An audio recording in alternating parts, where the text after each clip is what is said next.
Hey, what's up, everybody? Welcome back. Sorry, I got a message. I'm being told I should stream some JavaScript. I don't think so. Sorry. Yeah, welcome back. So, second stream back during my time off here. We started working the other day on a little bit of this netlink policy type stuff. That is something we will definitely get back to today.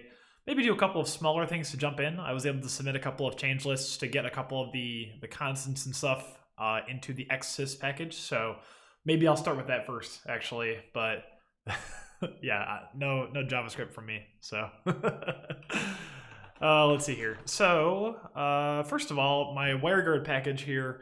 I originally, for a long time ago, very long time ago, we did something in here where, let's see here, Linux internal. Yeah, so there's this tool called C for Go. And effectively what this does is it allows you to take a C header and generate like Go constants and such. But I think at the time, WireGuard was not included in the Linux kernels. That definitely slowed things down a little bit. But at this point, since WireGuard's pretty readily available and such, I was able to just get this upstreamed into the xsys package. So all of these generated constants can actually just go away at this point, which is pretty cool. So I think probably take some easy wins. We can get rid of this. I think it's just, yeah, we can remove the entire internal folder. That's sweet. And then we need a new copy of xsys because we have the new constants upstream now. So I'll go ahead and pull that. Oh yeah, and I was gonna show you guys what that looked like. So basically the way this generator works is right here. So, oh, this is for generic netlink, but actually the same concepts apply. So we'll get back to this too. Basically, within xsys, we have this unix linux types.go file here. And if it is a constant, like a C preprocessor constant, then as long as you include the header file and there's a regex that matches, which is not in this one. Okay, I'll show you the other one. So like I was saying, so we include the header file here. We generate a list of the constants. For some reason, there's been this convention of doing a little Perl thing with this, like a little one-liner, but this gets you close enough to what you need. Generate the list of constants we would need and such, and then for the errors, for like things like the named constants versus the enumerations, we import the wireguard.h header file. We say import everything with a wg prefix, and it actually does that as well. So I can get rid of a whole bunch of generated code, which is pretty nice. So let's do that first. Easy win. So I probably just broke everything. Yep. Let's see here. So yeah, we got rid of that entire package. So I'm going to need to fix all the call sites. So anything with a wgh dot. Yeah, so this is where things get a little trickier, I guess, because actually I think the convention is different. So I think this is going to be unix.wg device, a device family? No, allowed IP device a IF name. Yeah. So we have to go through now and translate all of these into the Unix constant instead. It's not going to be too bad, actually. So maybe some fuzzy search here. Unix private key. Yep. Actually, you know, maybe I should do like some search and replace if I can, because I suspect, yeah, this is gonna take longer. So, oh boy, I forgot how large the test fixtures were. It's not great. What are you gonna do? Yeah, so getting back to it, is it worth automating this for the one-time conversion? I mean, I'm not sure. I suppose I could just grep each individual one and just replace them with their equivalent, but then I actually have to pull up the list of equivalents as well. So I could probably do that in another terminal so I can save some space. So let's go to sys. I'm pulling this up on a side monitor really quick, just so I can look at things without taking up a bunch of space. A wg device. This has not been regenerated, so the listing of the constants in the documentation is out of date. So I have to pull the new version. So how does that work? Latest is not a valid version. Oh boy. Hey, what's up, Eddie? Hope you're doing well. Yeah, I'm doing really well. Yeah, I'm taking some time off. Going to start something new in a few weeks here. Pretty excited about that. But yeah, I'm doing great. Hope you're doing well as well. I'm starting to wonder if it's just worth doing this by hand, because otherwise we're going to have to pull up a list and basically type them all out by hand anyway. So wg device if name. Let's see here. wg device key, private key. Yeah, this is going to not be great. Listen port. Okay, so it looks like the fuzzy match is working pretty well, so I can just start typing parts in the middle of the word. That's not so bad. Device flags. Flags. WGH. No. WG peer flags? No, it's not the peer flags. This is the device flags. So unix.wg device a flags. Yep. So in the WireGuard generic netlink interface, there is a combination of the flags for the device itself as well as flags for individual peers. So specifically, we want the top level flags here. Device peers, WG device peers. Yep. Okay. How many more call sites do we need to fix now? Pretty much everything in this whole package. All kinds of fun. Let's see here. So peer a public. WG peer public key, a public key. It seems like the go please search and stuff gets a little better over time, so too. So peer f, remove me, peer f, replace, peer f, replace. It's weird. Sometimes it seems like it's working, sometimes it doesn't. WG peer f, replace. There we go. Hopefully this gets better. Peer f update only. Then we have the peer flags. WG peer a flags.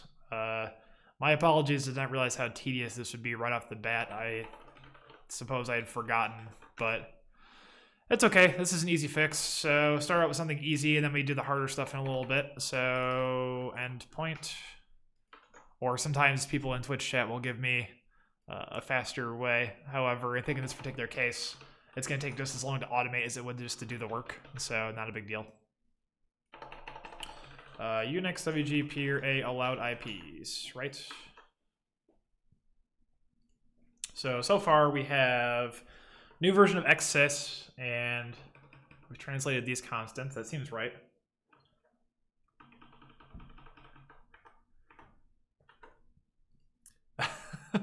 What's going on, JBid? How are you doing?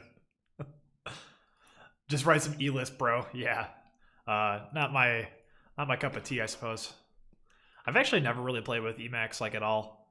I know that's probably WG allowed IP family.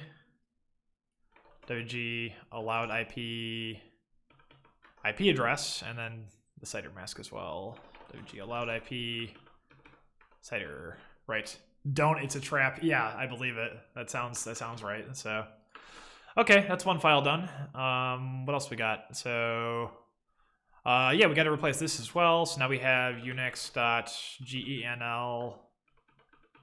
wg. There we go. Yep.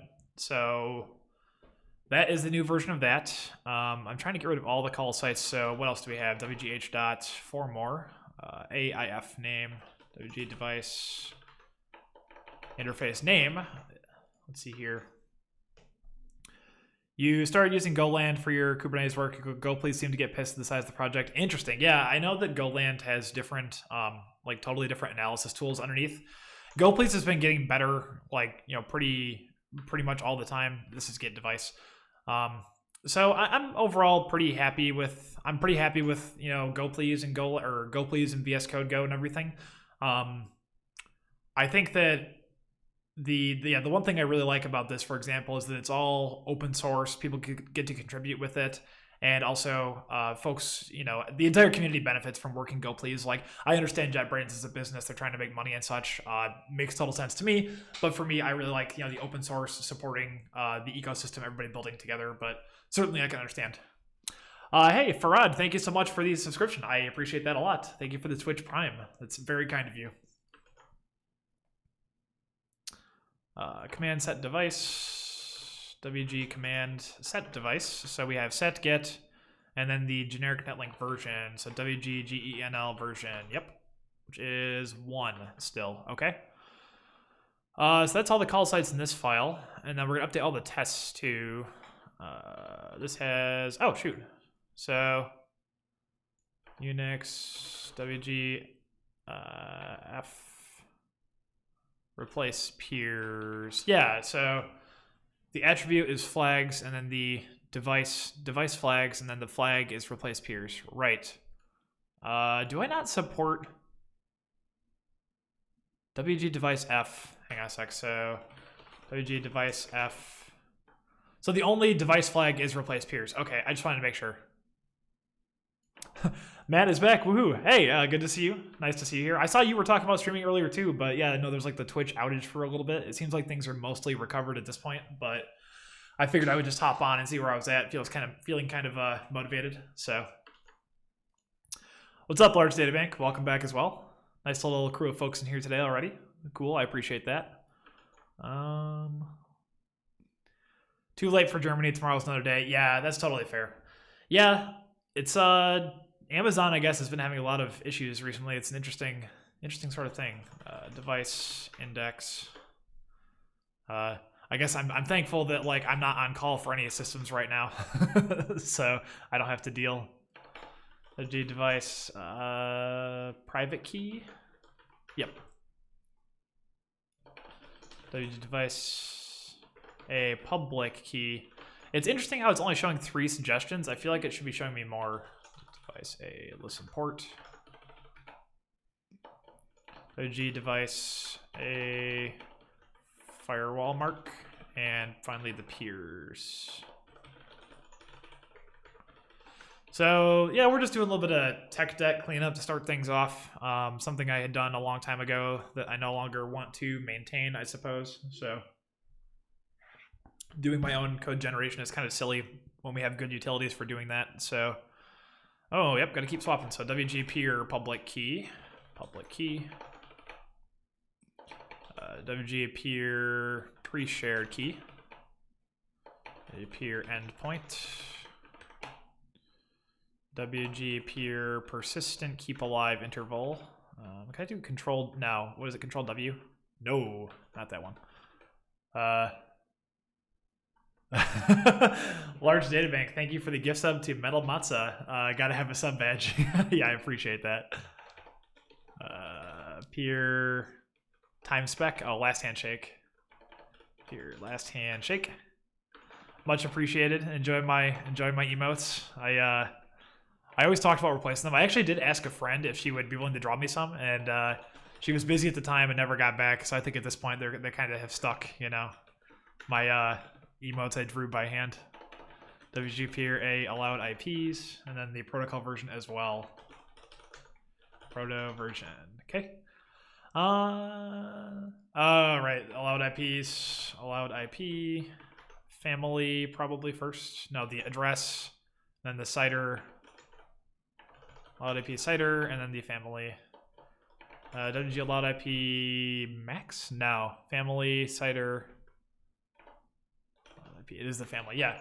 So I forgot there's also the unspec and the max attributes, which are for, I think it's like a C convention essentially, so you can verify that your values are within bounds. Like unspec being 0 is fairly common, and then max being the constant that's defined for whatever the current highest flag is as well. I think that's like a C enum convention. So we're just translating that directly. Okay, so now the tests. So I think this is where I'm going to do a bigger search and replace because it's going to be more of a pain in the ass, I suppose. Let's see here. So line 23, I totally passed it.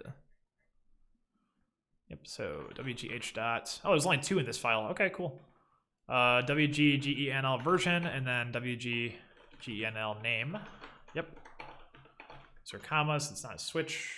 Okay, and then the configure test, this is where it's going to be. Yeah, these are the ones that are a lot more heavily nested, so this makes things more difficult for me. Let's see. Device a private key. I'm doing the multi-cursor thing here. WG, shoot. Device a listen port. How many instances of this are there? Just the one? Okay. WG device a firewall mark. The flags. Device a flags. Netlink nested with, oh, that's right. So the in netlink attributes, the type also has a the type, the top 2 bits can contain whether or not the attributes are nested and whether or not they are in the network byte order. So specifically, the network byte order is for NF netlink, I believe. So I've actually never played with it, but I know there are folks who have. So device a peers. Yep, and then we have the public key. This is where we're going to start getting into lots of multiples. Peer a public key. And then we're going to have the flags. The G peer a flags. Pre-shared. Peer a pre-shared. The endpoint. Hang on one sec. Peer a endpoint. I'm pretty proud of this little snippet right here. This is pretty awesome. So I have this raw sock adder inet6. I declare directly. I pack in an IPv6 address and the family and a port in big endian, and then I immediately cast it to unsafe pointer, cast it to an array, and then dereference it. So you get this whole nasty thing all at once here. And this does basically an implicit, endian, same endian conversion from this structure to the byte array, which I love. So, oh, too fun. I get a kick out of doing stuff like that. The thing is with unsafe is that eventually you do get used to it. And you start to recognize like the patterns, so it's not so bad. It's just pretty funny. Yeah, so we're getting to the point now where we've already fixed up a few of these. Okay, we got the keep alive interval. So WG peer a keep persistent keep alive. It's not so bad. Yeah, unsafe is definitely a useful thing. Famous last words. When you start doing weird system call type stuff, like unsafe ends up being pretty much necessary. So it's not so bad. Device F replace peers. Device A peers. WG device A peers. Yep. Still fixing these up. F replace allowed IPs. Peer F replace allowed IPs. I'm curious how bad this is going to break things. I'm going to want to inspect this diff probably somewhat carefully, and then update only. Peer F update only. I feel like we got to be pretty close to fixing all the instances at this point. WGH dot 6 more to go. So peer F remove me. WG peer F remove me. The interface name. A if name. So you can actually get a hold of the device by both its interface index and its name, but my preference is just to use the name everywhere because, for example, the user space implementation only works by name. It has no concept of doing it by index, so ends up being kind of unnecessary and messy. What's left? So we have the command. So WG command. This is a set or a get. This is configures. This is a set, and then we have one more in this file. So flags. So we device a flags. Okay. Yeah, we gotta fix one more file. Yeah, not great, huh? I wonder if you can do this like multi-cursor thing across multiple files in the project. Honestly, that would have been smart if that's possible, but I do not know if that's actually possible or not. So WG device a peers. Yep. So apologies for the tedium. Peer endpoint. WG peer a endpoint. Yeah, because the multi-cursor trick is pretty useful, but it only applies to a single file. So last handshake, allowed IPs, peer F, WG peer F allowed IPs, or peer A allowed. Yeah, that's right.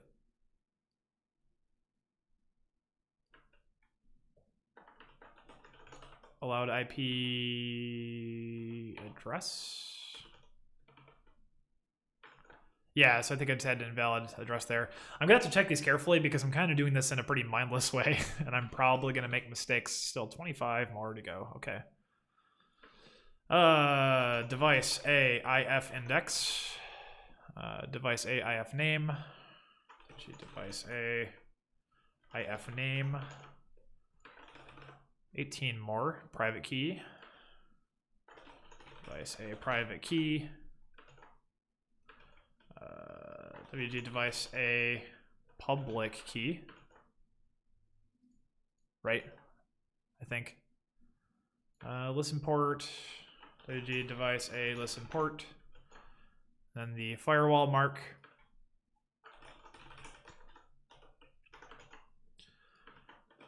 Uh, 13 public key. I thought I fixed the public keys. Peer public key. Peer public key is not the same as device public key. WG peer a pre-shared key. Yep. And the persistent keep alive. Persistent keep alive interval. 4 more. Receive, transmit. WG peer a RX.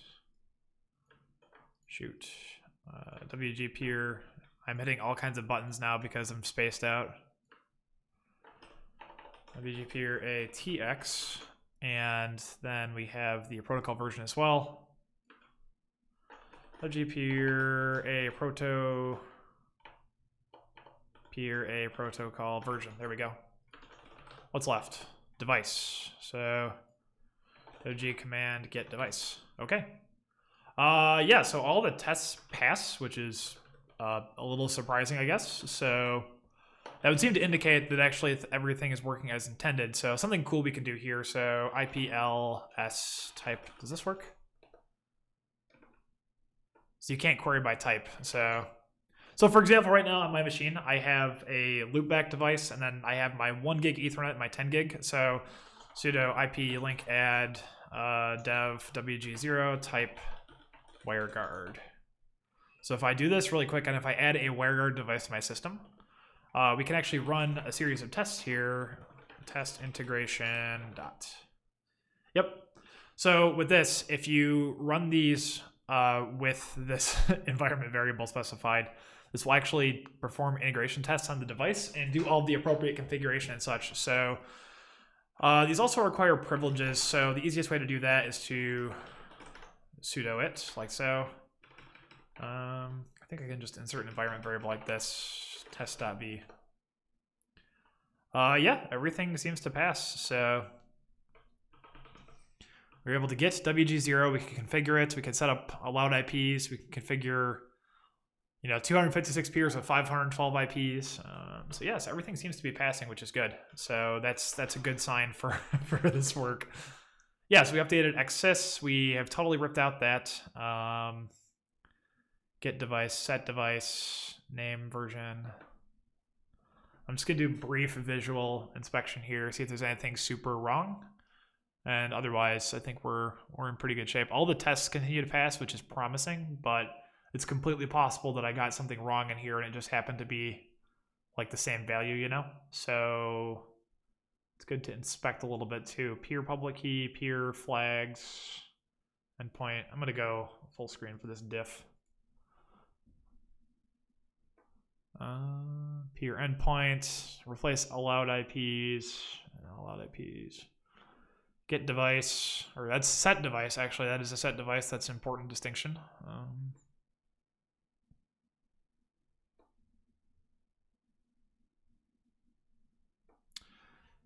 Yeah, I think we're probably good. And there's a lot going on here, I suppose, but I think we're probably okay.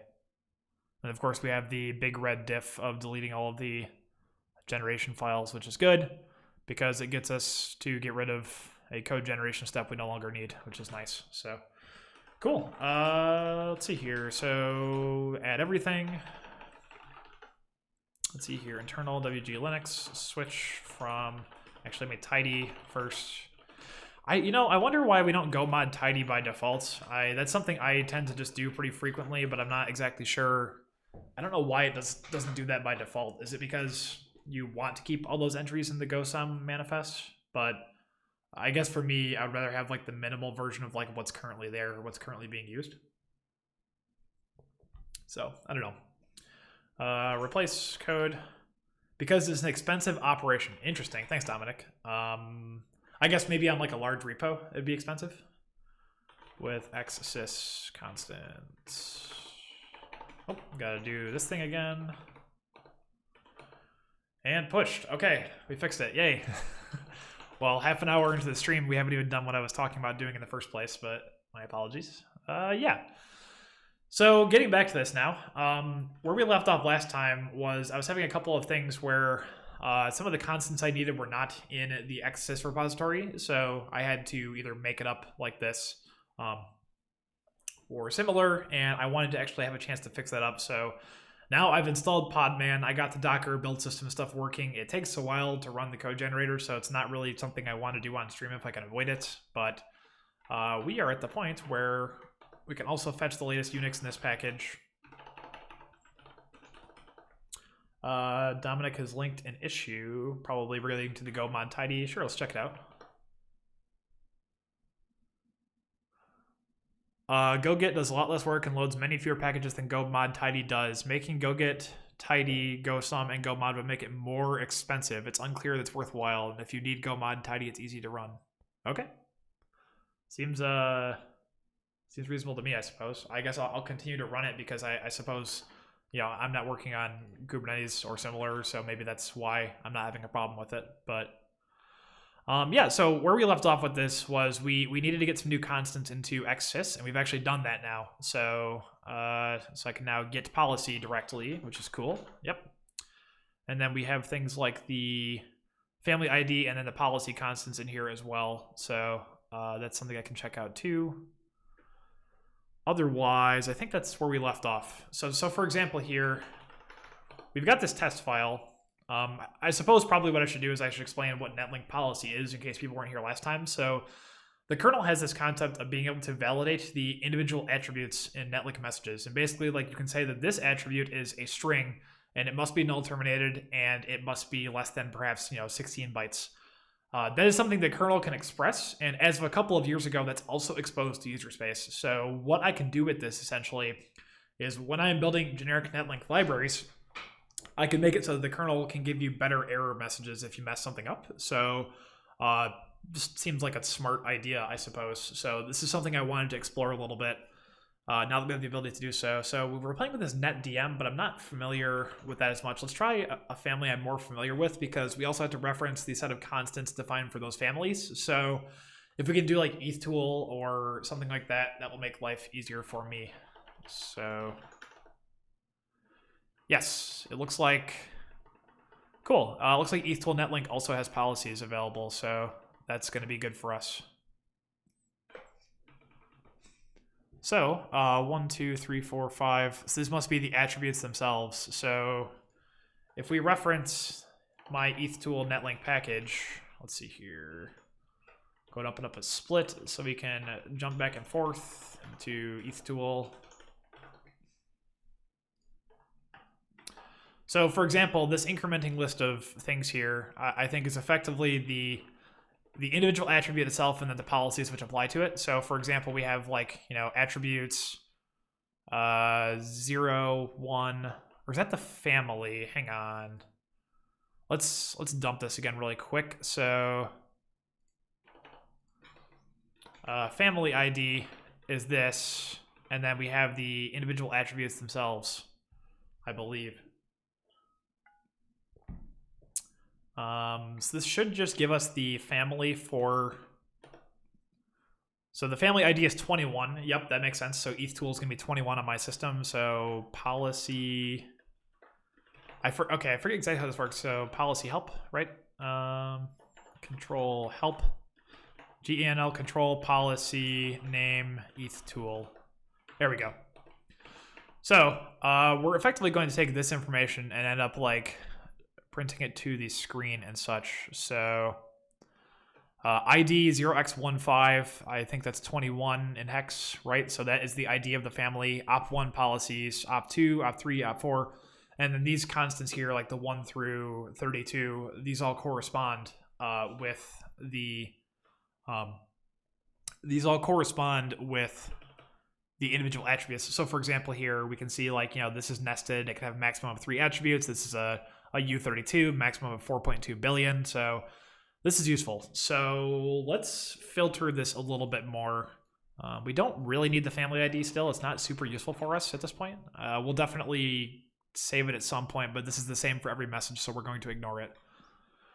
For these individual ones, I suppose let's focus on something that we can reason about. So perhaps like the interface name would be a good one. So that's going to have a pretty straightforward validation. So let's see here. Interface gets packed into, let's see. The interface name and index get packed into a struct that's passed in a header. So I need the ID of those. Here we go.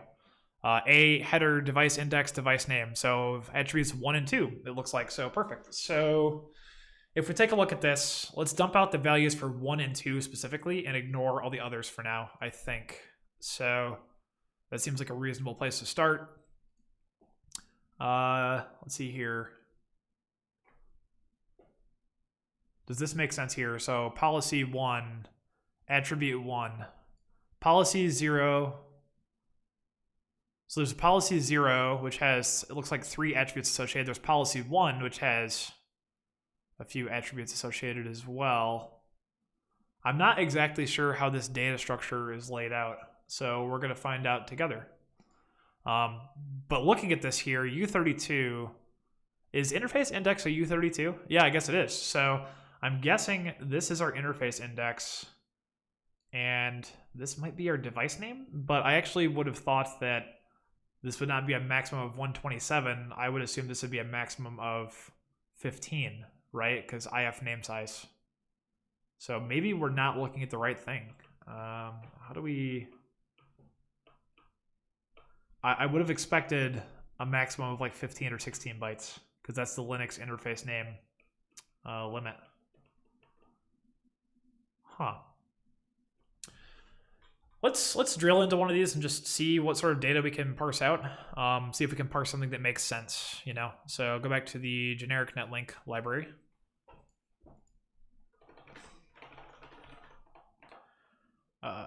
Is greater than 3. We'll just stop iteration.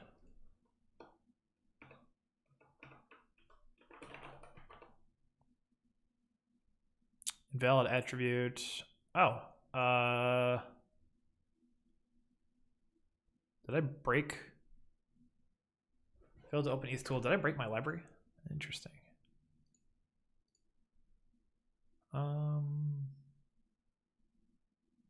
Return nil. I'm trying to break this loop early.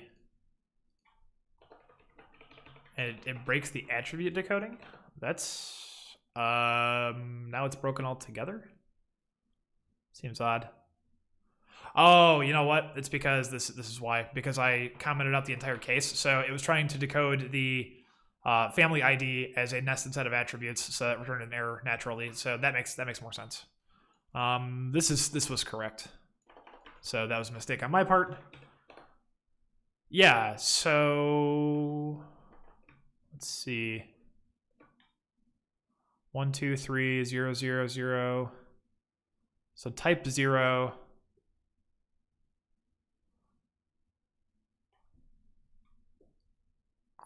What do these types correspond with? These look probably like more nested attributes, I'm guessing. Like typically, if you see something like netlink attributes have this pattern, so it's length, then type, then value. So if you see like, some number, a 0, some number, a 0, like this is probably a length of 8, a type of 1, and then bytes with padding. So I'm guessing these are more nested attributes, but I am not sure how to interpret these types yet, I guess. So 1, 2, 3. See, I would have thought that type 0, what's type 0, I guess. So if the ETH tool library, let's go look at the definition. So a header unspec. Unspec device index device name.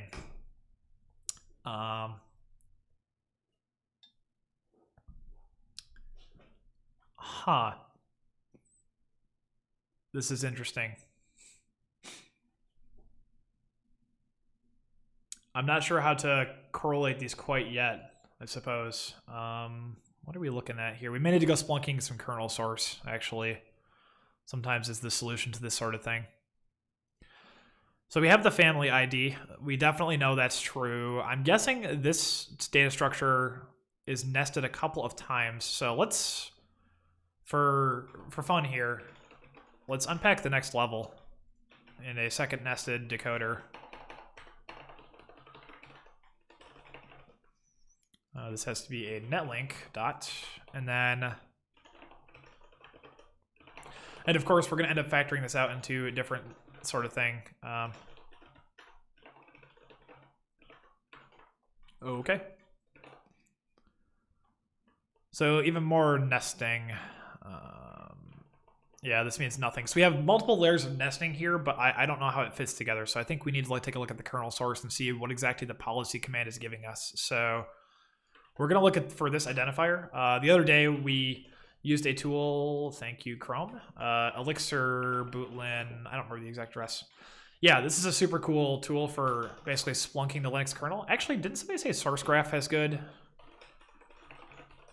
I'm curious, SourceGraph, Linux kernel. I have not used SourceGraph in a long time, so I am curious. Okay. So get policy is a command that exists. And then it looks like here in genetlink.c we have get policy. So dump policy prep, we are dumping the policy, which makes sense. You put the genl message. This is the top level, it looks like, from the controller. It's multi-part. You put the family ID, and that gives you the header. So we have, where else is this called? Find references, sweet. In two places it looks like. Control attribute op policy.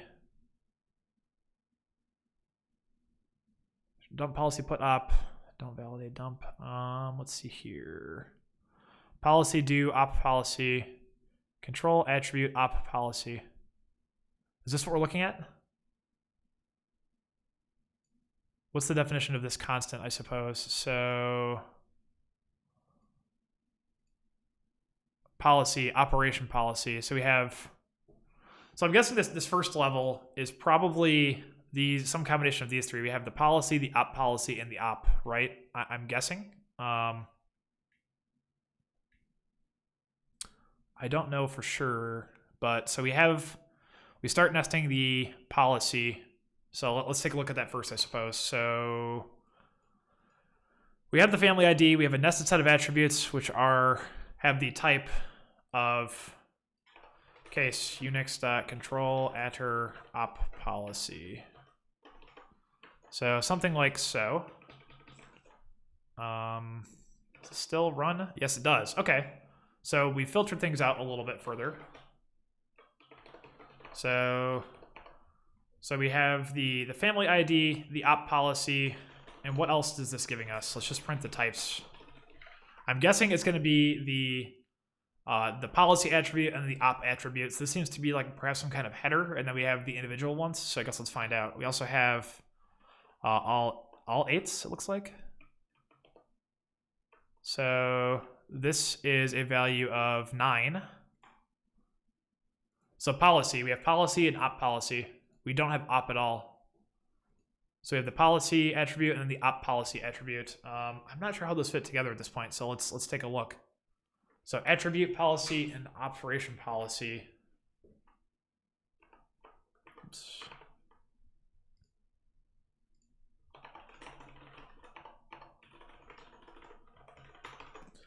This is probably more nested attributes as well.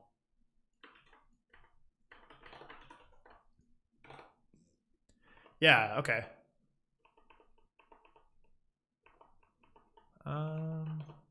Still a little bit indescribable. Let's start with let's start with something a little simpler. So this op policy, these data structures look pretty straightforward. I think that, you know, the generic netlink code at least has like the ability, you know, what are effectively read and write operations. You have like do it and dump it. So I'm guessing this is that, but let's take a look here. 1 2 1 2 1 2 1 2. So switch Unix control attribute policy do dump. So 1 and 2, I'm guessing. Yep. So type control attr policy, right? So 4 bytes, 4 bytes, 4 bytes. Are these netlink attributes? No, these are uint32s probably. Are they? Oh, you know what? Maybe they're flag attributes. So length, no. Are they? I'm not sure yet. Hang on. Let's go. So we have the policy do. Oh, it is U32. Okay. So do is U32, dump is a U30. Okay, they're both U32s. Okay. So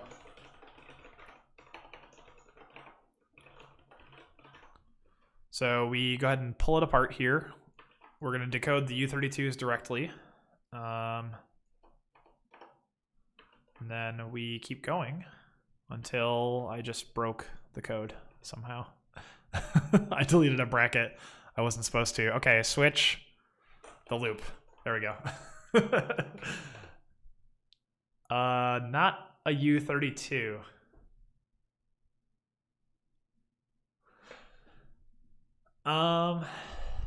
Let's see.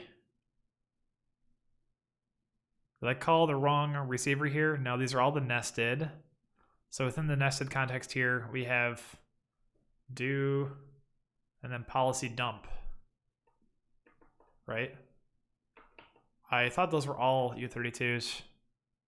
One was 16 bytes. So am I missing a, let's see here, policy.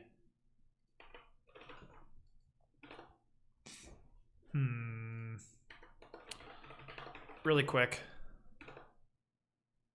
Nope. Okay, so this seems to be incorrect. It seems like we might not be on the right track quite yet. So what exactly is going on here? Type. Show me the type and then show me the length of the bytes, I suppose. Just to double check everything. 816, 816.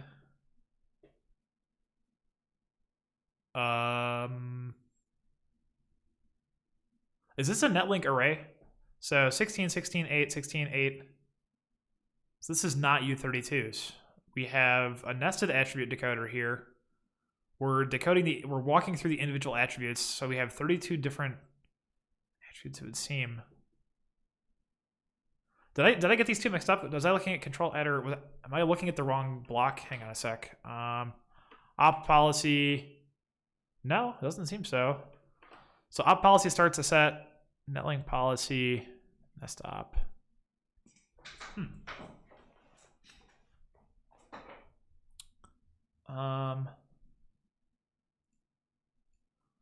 So you put in the policy control attr policy.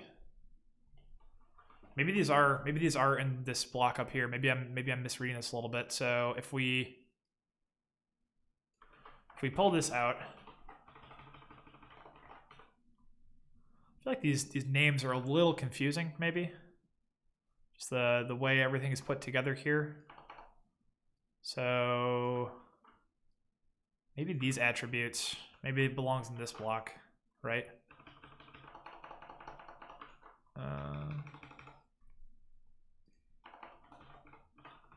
Just out of curiosity, is this correct? Nope, length 36. We may still have another layer of nesting that I'm not noticing, perhaps. See, we're calling the nested. We're in the right context, right? So we have the outer message. We have in here. We have the family ID. These two top levels, and then we have another nested inside. And possibly another one. So yeah, let's unpack this as well. Kind of trial by error sort of thing here. So we have this SKB, and everything is being attached to the SKB, right? So NLA nest start. So we start a set of nested attributes for the op policy, and then we begin a second level of nesting.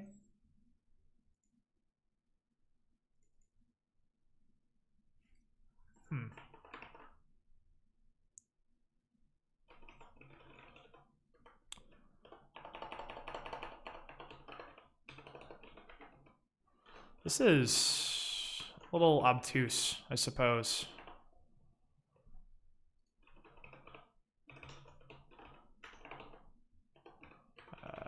Next.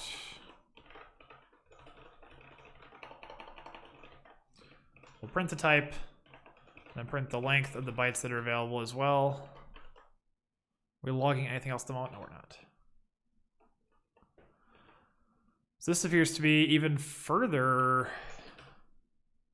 How heavily nested is this, man?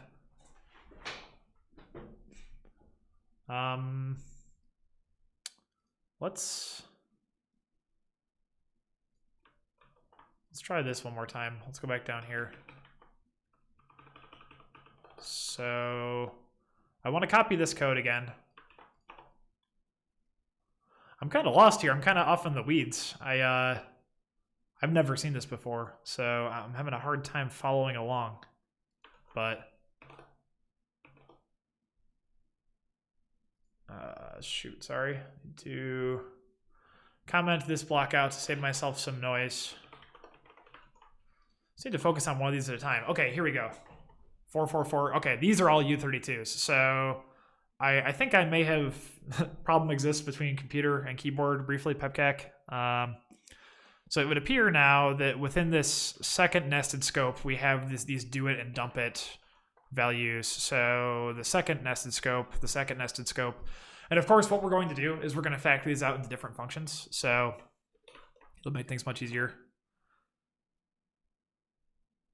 Okay, so this gives you the values of the attributes that support which types of operations. So you can do 0, dump 0, do 2, dump 2, 3, 4, 5, 6. Okay, so this must be the operations you can perform. So for example, if we have 2, so eth tool operation 2 is, let's see here, message link info get, probably. I forget how the eth tool APIs are set up, but yeah, I'm guessing it's the message. So we have all the link modes, we have the ioctl APIs. So link info get, being able to do it and dump it would make sense. Link info set, you can do it. So you can't read this. This is something you can do. Yeah, so I think that these correspond to these eth tool message attributes. So let's leave ourselves a note saying, for example, we're going to need to figure out how to expose these in a more nice way. But so this links the operation with the policy, so whether or not you're able to read or write to any given thing. I do believe. So I'll just do this to line it up nice. Cool. And I suppose we could probably factor out a helper, but for the time being, we'll probably leave this alone. Is there anything else here at the top level that we haven't looked at? I just want to make sure that we're not missing anything. I should probably start adding annotations to my messages here, so I don't lose track of which level of nesting I'm at, because we've already done that at least once. Okay, so nothing else at the top level, so we appear to have the top level structure figured out, as well as the op policy, it looks like. So that's good. I suppose we could potentially factor this out now into a more reusable helper, and then we can just turn off that helper. So let's see here. So type op policy is going to be a struct which contains, let's see. So For each attribute, you can have do it or dump it. And I guess probably what makes sense to me from a Go perspective is to have maybe like a map. Maybe like a map of the attribute number and then the policies that are allowed for it as like booleans. So like a map of structures with 2 booleans or something. And the map keys are the integer attribute name. I suppose that would probably make sense to me, but I'm not exactly sure how we want to expose this otherwise yet. So maybe for the time being, I'll just factor this out a little bit into, so func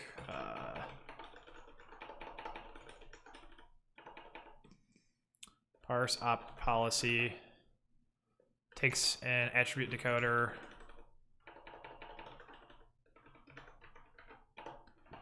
or this is going to end up being a do function. So yeah, it'll accept an attribute decoder and return an error. So it will be something like, basically take all of this.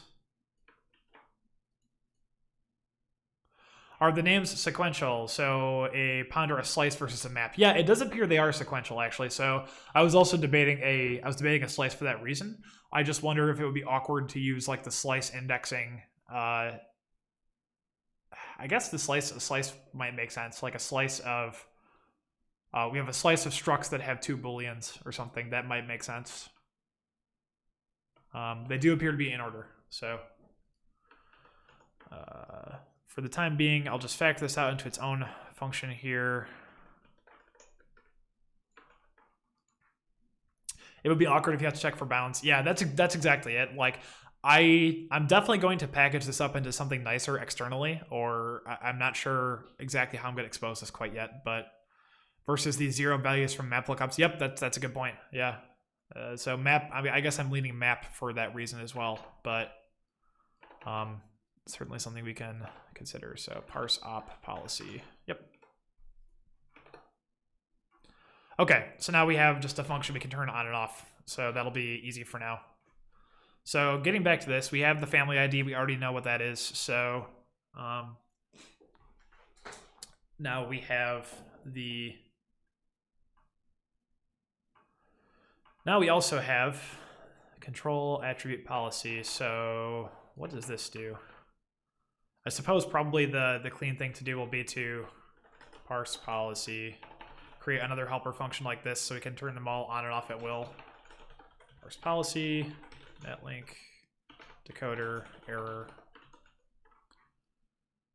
Right.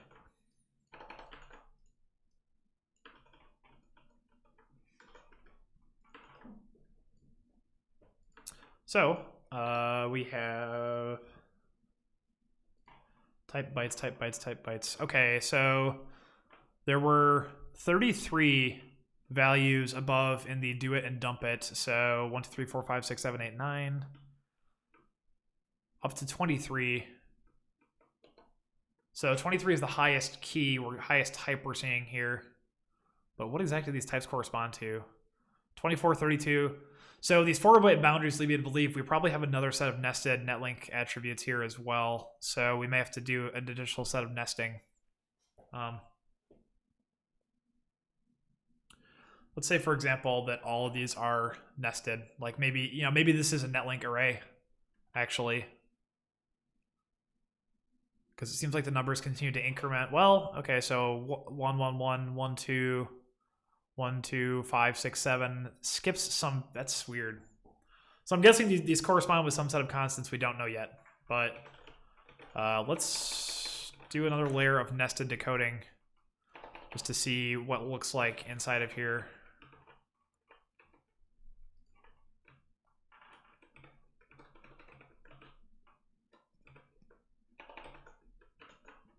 Okay.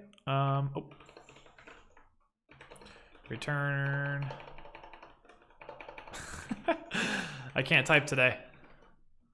And I'm missing brackets, and my blocks are all messed up. There we go. All zeros. Type 0, 0 bytes. That's very confusing. The type is 0, and there's 0 byte length in here. So are these not nested attributes? That's strange. That's very strange. Okay, so I think we got to the bottom of this. We figured out where the do it and dump it come in. So I think we need to look at the other one now. So we need the control header policy, right? Yeah. Okay. Netlink policy dump right. So control attribute policy, netlink policy dump right. Okay. So show me. We start a new nested layer, the policy index. Yeah, so it looks like this is a netlink array. I think I was right. So the index of the policy. So these outer numbers might be entirely meaningless because it's just a netlink array, which is kind of a weird thing. Other than just like aligning up with perhaps the attribute. Let's see here. So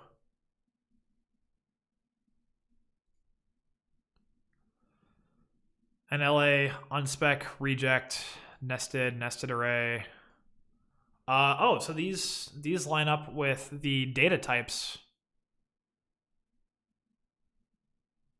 That's weird. PT type. So the policy for all of these things. So this tells you like the valid ranges for things like integers, and that's interesting.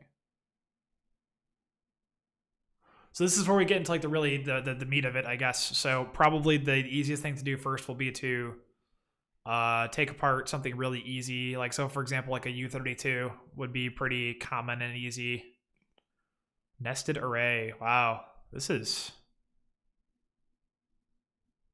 going to be hairy. Heavily nested data structure here. So the values of signed integers, the values of unsigned integers, bit field strings here. We could try the null string thing. So NLA null string, because we know that's going to be something we're familiar with. So did we just determine that the outer value of the array seemed meaningless? Yeah. So this I think that, you know, probably entity type is probably an array index. So now we have the internal type here. Or maybe it's AD type. So let me try and make this a little easier on myself. Just figure out what's here. So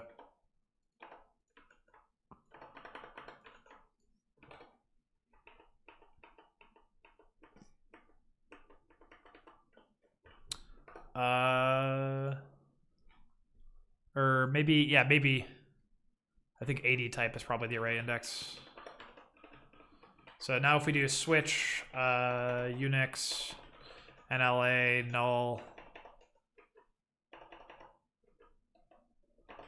Oh, you know what? I don't think we have these constants in XSys. Of course. Oh boy. Okay, so let's take a look at this enum really quick. Okay, 1, 2, 3, 4, 5, 6, 7, 8, 9, 10. Okay, let's try 10.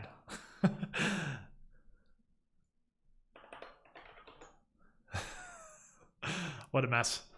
NAD type. So this should be a null string if I'm reading this correctly, if I'm interpreting all of this correctly. The policy for a null string. Okay, 1032. So 32 is... It doesn't appear to be nested attributes because we get 0, 0. So it's apparently decoding as valid nested attributes, but it could just be a bunch of zeros and then it's interpreting the padding. So null string. 32 bytes. So there's something in here that is 32 bytes long in the value. So going back, get range, put U32, put U32. Is this more nested? Get range unsigned.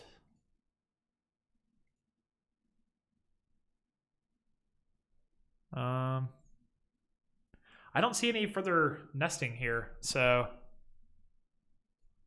policy attribute type NL policy type attr type.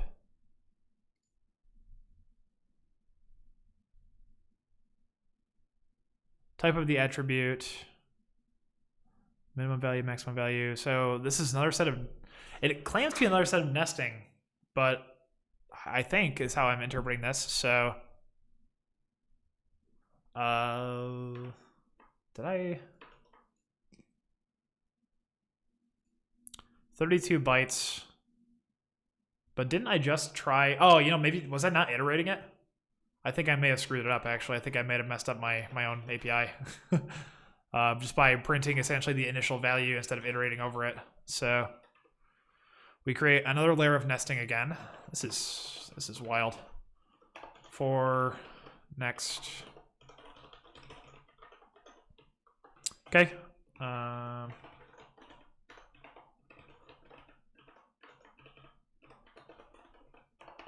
Turn nil. Yeah, okay. So I messed up my own API. So what we have here is we have a null string. So we know that 10 is a null string. This is the validation for null strings for this API. The policies here, 4, 5, and 1.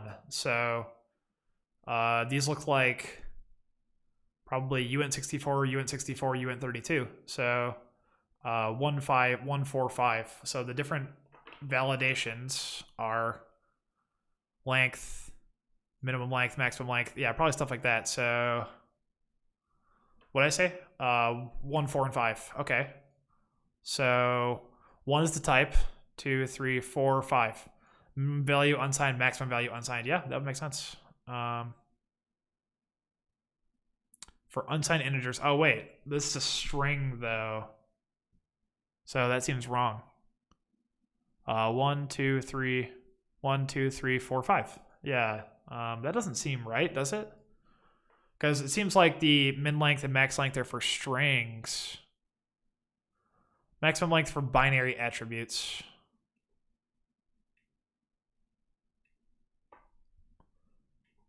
You know, yeah, because this is what it looks like I'm seeing right now. So the type is a null string.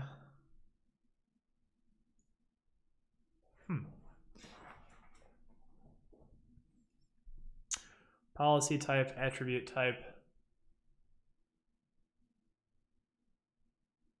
This is rough. I don't think I've ever seen an API that's this heavily nested. Like, we're like 4 or 5 layers deep at this point. So the attribute type is the type of the attribute itself, which is a null string. And we have the minimum value and the maximum value. So let's just save, I guess, let's just interpret these literally, I suppose. Case 1. 1 is the type.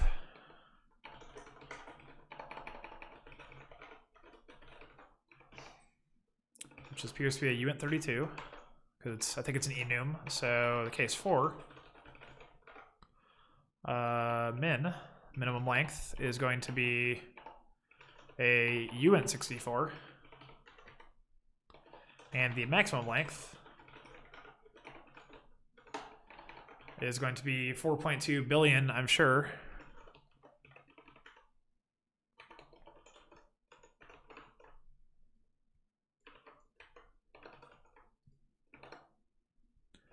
Okay. Yeah, so so what I'm seeing here is we have a bunch more constants we need to put into the library upstream. We can hard code things for now, of course, but this is pretty gross. So how the heck do we put this all together? Like, I don't even understand how it's supposed to fit together, I suppose. So the array index, is the array index the attributes ID or whatever? So up to 3320. 0, 0, 0, 1, 1. So we're repeating values, which means it's not incrementing every single time. We have one value in here that can have a null string represented. So that's odd. 20. So what's 20? Is 20 a certain message type? Let's see. Oh shoot, what's 20 in hex? It would be this is 16, 17, 18, 19, 20. Coalesce? Would that be right? Yeah, I think so. So the coalesce set function might have a bunch of validations applied to it or something. See, I want something easier. I want like one of the easy calls like link info. 20 equals 0x14. Yep, thanks, Tom. Appreciate it. Cool, so I was right about that. So, okay. I guess I feel like I need to like read this header to understand how this all fits together better. All right, I'm gonna take a quick little break here and get some water. I'll be right back. 1 sec.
Okay, we're back.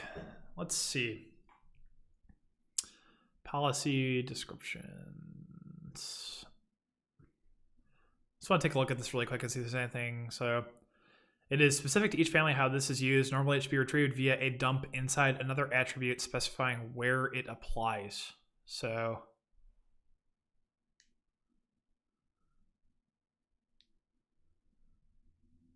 let's see.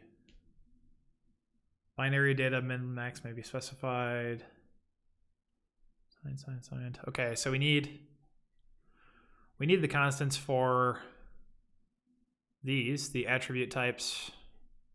We need the policy types.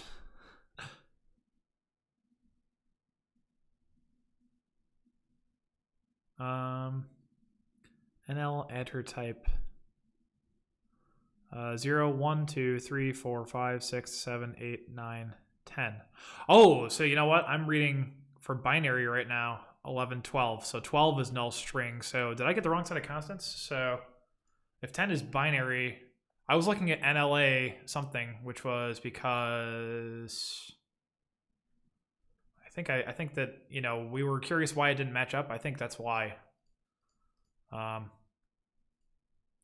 Or wait, so are some of those only available in kernel definitions? Is that what I was looking at? So let's go back to wherever we were. I just need to keep hitting back until I find out where I was. Here we go. So yeah, so these are the kernel go-to definition. These are not part of UAPI. So these are kernel internal types. So I can't get a hold of these anyway. So I think I was reading it wrong. So what we want actually is,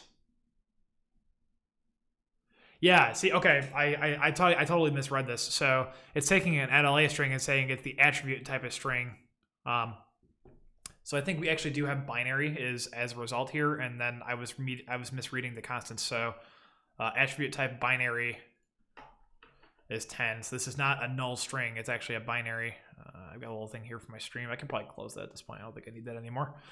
So this is not a null string. This is a binary blob, actually. So and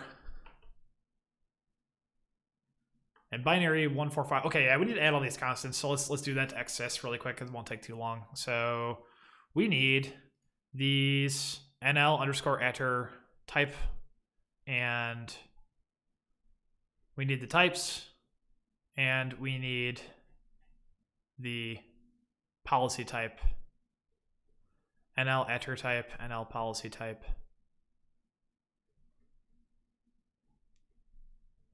And I suppose while we're here, we could also potentially use only bit field. I've never run into the bit field thing because the ones that are used in ethtool netlink are different even. So,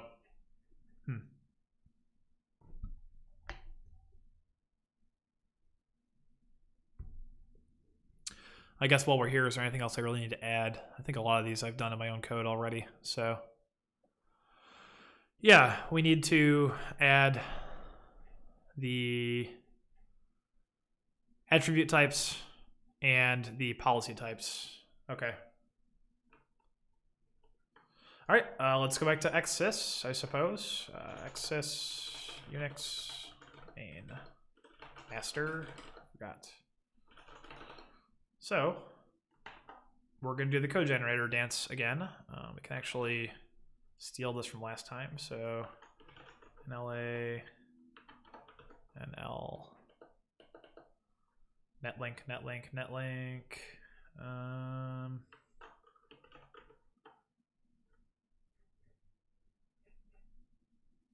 Suppose I'll add them at the bottom at this point. Netlink attribute types and policies generated by. So the command we're going to run is roughly something along the lines of NL. I'm pretty bad at regex, by the way. NL_.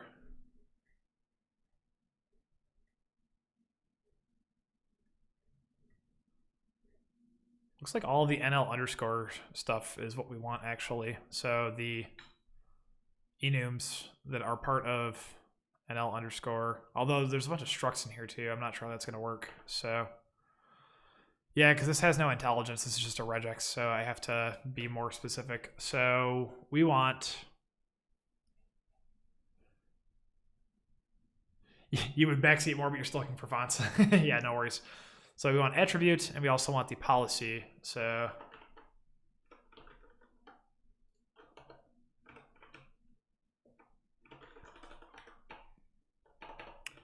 netlink.h. Yep, so that's that. And we want the policy as well. There we go. So yeah, this little shell one-liner here ends up being pretty useful because you get the constant definitions you can paste right in.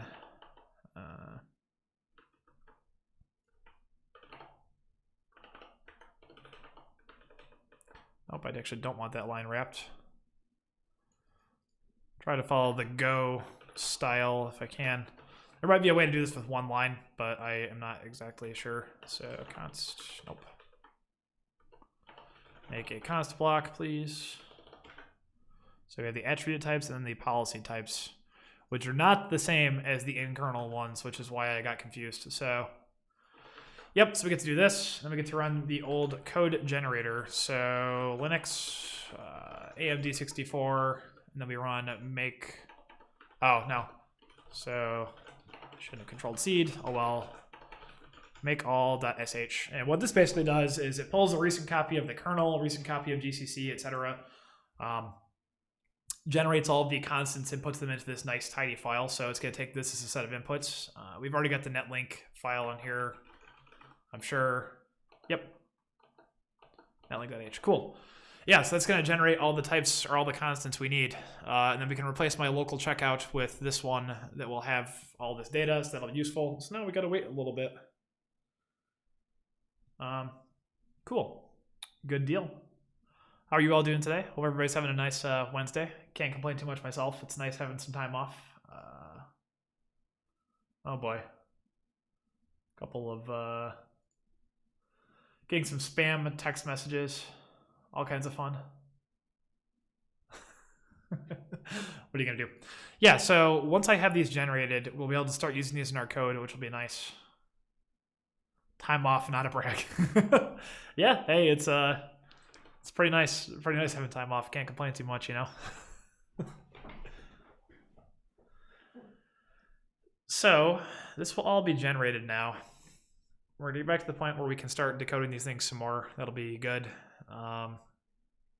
In the meantime, so for example, for binary attributes, we have type 10, I believe it was. If type 10 is binary, let's see what else we can get out of this, right? So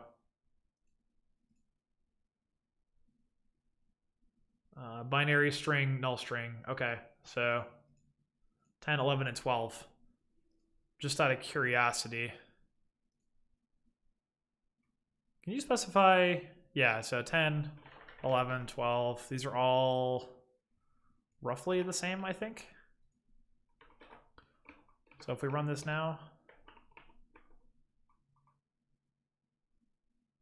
10, 11, 12, 255, 255, type 2, type 4, okay.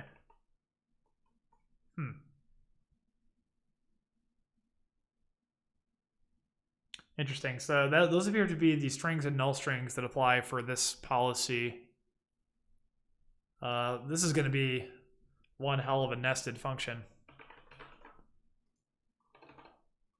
So all kinds of fun.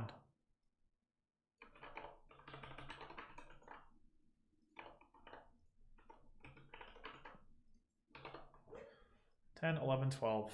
Okay. Yeah, so I think while we let the code generator run, let's look back at these again. So we have what appears to be data that maps the op policy to, so if I run this, do dump. Yeah, so we have what appears to be here a map of operations to what you can do with them. So operation 0, you can do and dump. Operation 2, you can do and dump. Operation 3, you can only do. So again, this is kind of like our equivalent to like a read-write. So operation 1, it looks like you can't do anything with, which is interesting. So going back to the ETH tool constants here. So string set get, you can't do anything with, apparently. That's strange. If I'm reading this right, but then user none, what does that even mean? This is, so do 0, dump 0. Okay, let's, how does the tool show this? So operation 1 policies, operation 2 policies. Wait, are these indices 1, 2, 3, 4, 5, 6? So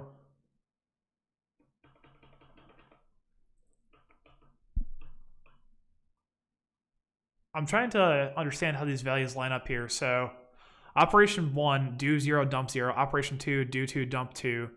Why does this not line up? What's different? We might need to start looking at the IP route 2 source to figure out what's doing with this too. I'm confused. I'm not exactly sure how these...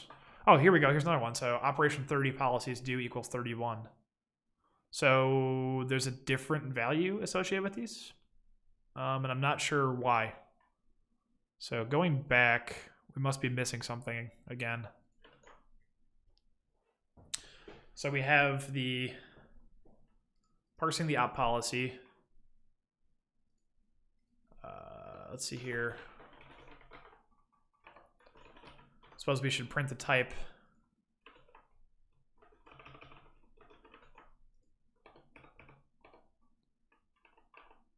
Okay, so 1, do 0, dump 0, 2, do 2, 3, 4. Okay, so that explains where we get those values from, but now how do we interpret the values of do and dump? I'm not exactly sure what they mean. So 1, 2, 3, 4, 5. Is this a netlink array? Like, is this literally just, are these values not corresponds to, do these values not correspond to anything useful, these indices? Like, this could just be a netlink array, I suppose. So let's go back to op policies. We have the policy do and such. Oh, I apologize. I had my Twitch chat. There we go. Yeah, I am not sure I understand. Policy do, okay.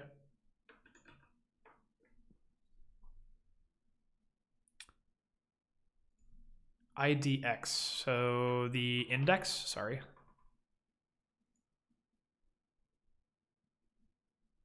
So above this, we have the operation policy. For now, both do and dump are always the same. For now, they are always, so they can be different? So what does that mean? I get the feeling that maybe I'm supposed to have more kernel knowledge to understand what this is actually trying to tell me. Retrieve the policy index, the maximum attribute.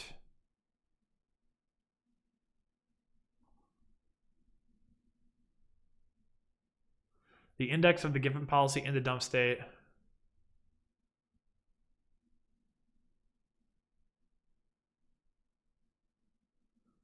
Call this to find a policy index when you've added multiple and need to tell user space which command has which policy by index. Yeah. So you pass in state, the policy itself, and then the maximum number of attributes. The index value, IDX. So index is equal to, this is strange. So we declare the index, we don't pass it as a parameter. It's returned by the dump policy, the get policy index, and then we put in the index into the do and dump values. So I think the outer array is meaningless again. I think is what I'm getting out of this. So find references to this, which is here. Dump the policy, operation index plus plus.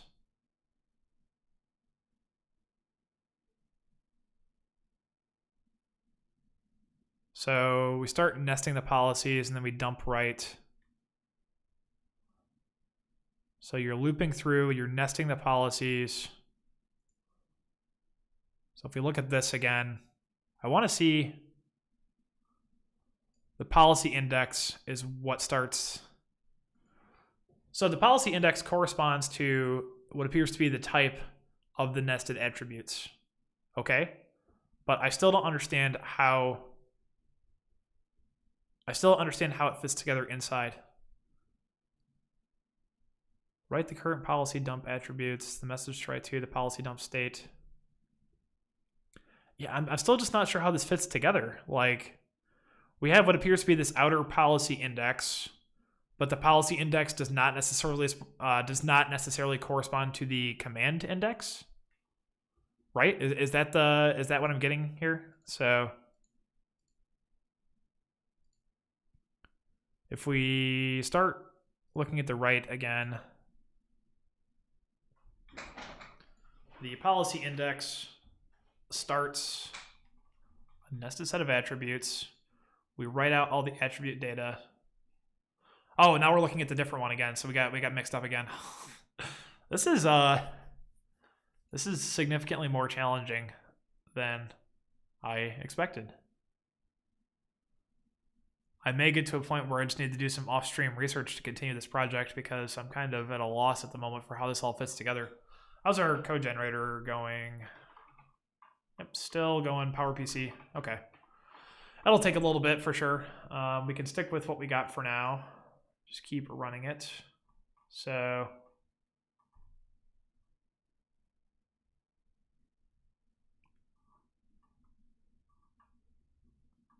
yeah, this is different. So you can look it up. You can look up the policies by ID or name. Yep, that makes sense. That's pretty normal.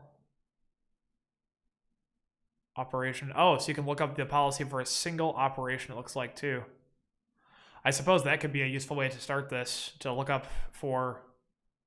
Maybe that would be a good idea. So if we pass in a single operation we understand, so for example, like the string set one, or the link info get, so control enter op. Okay, let's try that. Let's reduce our problem space by, instead of dumping everything and getting this massive blob of data, we can take what we've learned so far and use it, but also restrict our search. So instead of passing a dump here, excuse me, we can do, so we have the family name as well as, oh shoot, wrong spacing.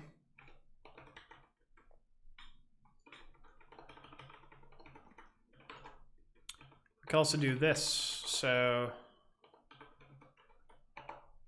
type unix control enter op.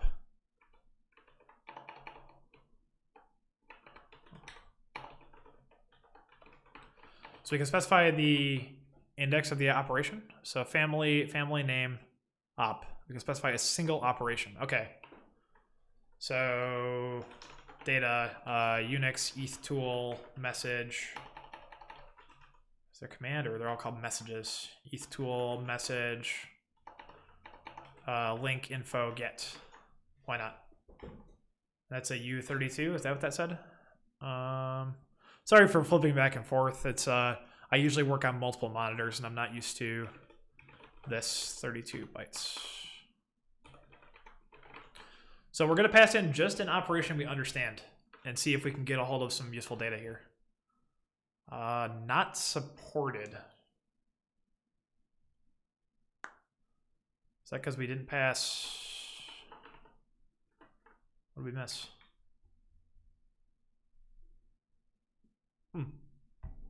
Maybe we still need to pass the dump flag anyway. I'm not used to passing the dump flag with a single parameter like this. Yeah, okay.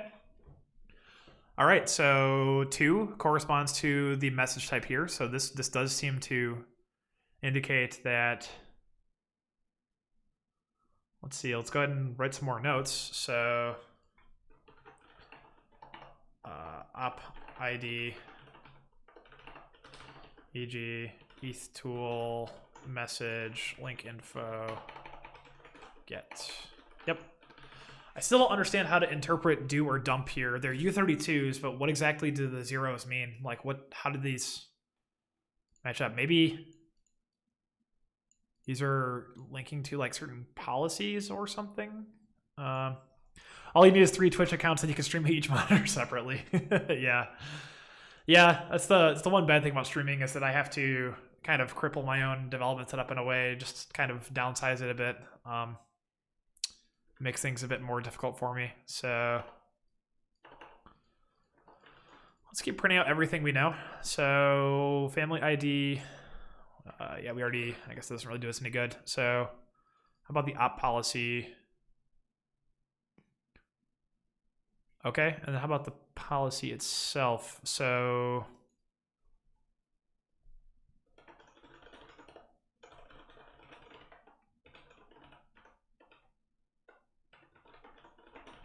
the attribute type here. And then we print the length of the bytes that are available as well, because that'll give us a bit more info. So 1123. 1123. So the code generator is done. Sweet. Okay. So now we have all these new constants. So for example, here we have the attribute types and the policy types. That's useful. So cool. I will go ahead and submit this as a go CL really quick too. So mdl nl policy. You're curious, is that my usual terminal font size or is it bigger for streaming? It is much bigger, yes. So I typically have it at this. So, and VS Code at a similar font actually. So this is pretty tough. So git code review. Git code review change. Unix. Add netlink. Attribute type and policy type constants. And then we can, nope. Review mail. Yes. I had to play with GPG earlier today, so a couple of commands for that. Big pain in the ass. I really should get rid of GPG. I want to use Age. Age is a lot better, you know. So I'm not logged into my Google account on this, so I'll go ahead and pull it up. So I can show the CL really quick, but yep. So we submitted this. Just the diff we showed right here. We add those constants. Now we can start using them locally. I'll go ahead and tag a couple of folks who I know will probably look at this. And once I get a +2, this will get merged and we can pull it into the package as well. So more Go contributions. Makes sense. Yeah. Yeah. Definitely, I'm very much optimized for, like I said, like a 3-monitor setup with everything else. So makes life difficult a little bit. So in the meantime, we can start actually using those constants if we were to import them, or I guess for the time being, I could just cheat and copy. So the attribute types 0, 1, 2. Let's close that. So attribute type 1, 1, 2, 3. So that would be flag, flag, U8, U16. Flags, really?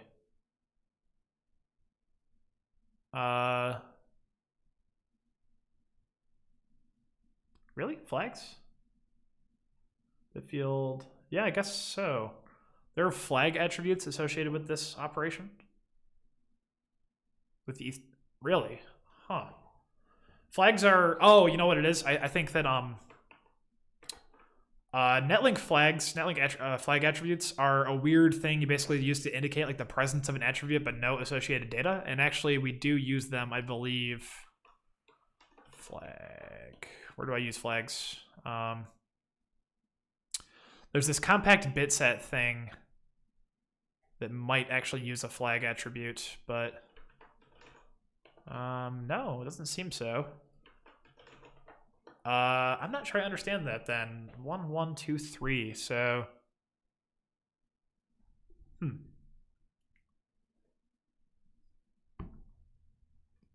1, 1, 2, 3. So 2 is a uint8 and 3 is a uint16. So we're passing operation 2, which I think is link info get, right? Link modes get, link info get, operation 2. Yes. So the only information we're passing to this call is whatever's in this interface, which is the index, the name, or both. So we have this nested header. Oh, you know what? Hang on. So the header, link info header. Yeah. So there's a nested attribute header thing, which then contains the device index, the device name, uint32. That's a string. Okay, so I'm still not sure how these line up then, because 1, 1, 2, 3, I don't see flags, uint8 or uint16 attributes in this at all, so I'm not actually sure how that works. On the topic of GPG versus age, you posted a message on the past channel that said you want to use age for encryption instead of GPG, and they said why GPG works. Yeah, I think that just the UX of GPG is just a pain. I actually had been meaning to convert to age for everything for a little bit. I should just do that. So it's easier because I always get terrified whenever I take my GPG keys between machines and stuff. I could just pretty much print out my age key and keep it in like a safe or something would be an easier way. Oh, I just got an email. Are they looking at my change already? Hang on. Might just be the trybot run. No. Yeah, no big deal. Yeah, so I don't understand why these types are showing up here. So, because as far as I can tell, none of these attributes are actually associated with the, well, hang on. Actually, is it the, whatever it's giving back to me, is it, it's not what's in the request, is it in the response? But then how would that make sense? So hang on, if we go to, so we're looking for flags, UN8, UN32. The author pronounces it, yeah, I know. I'm gonna call it age anyway. Sorry, you're not gonna convince me that, yeah. I'm not Italian. Sorry, Filippo.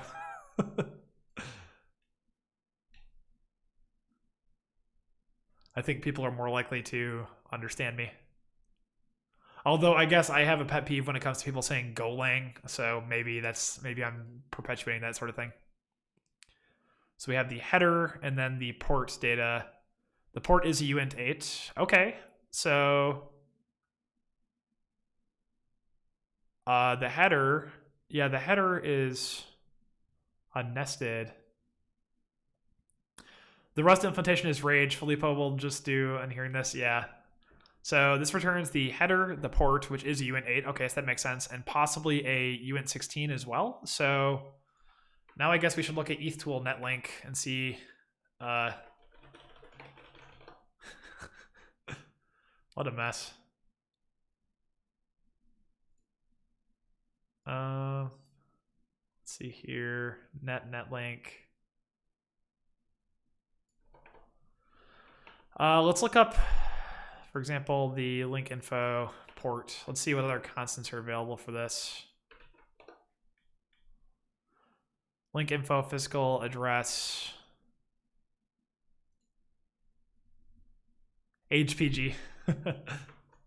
Love it. Nope. These are all uint8s. So how does a uint... You know, this is really leaving me with more questions than answers. So can I specify an operation?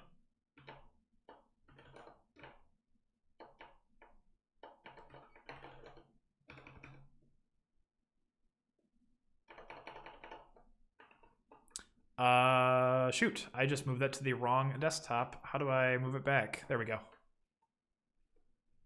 Weird.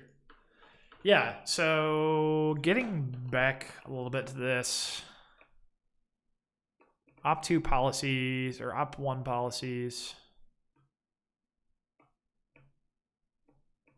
Policy 0, attribute 1, nested. Nested flag. Yeah, this is a bit of a mind bender. I'm really not sure how to interpret this data. So I guess maybe we'll do a bit more parsing on this today and then maybe put it aside and work on something else because I'm kind of running out of ideas, unfortunately. Other than just trying to continuously pick this thing apart. So let's run this one more time. Oh, I did the terminal thing again. Yeah, there we go. Go run this operation ID to 1123. So are these all, I'm going to assume these are all probably nested, I guess. So just go ahead and repurpose this block here, I suppose.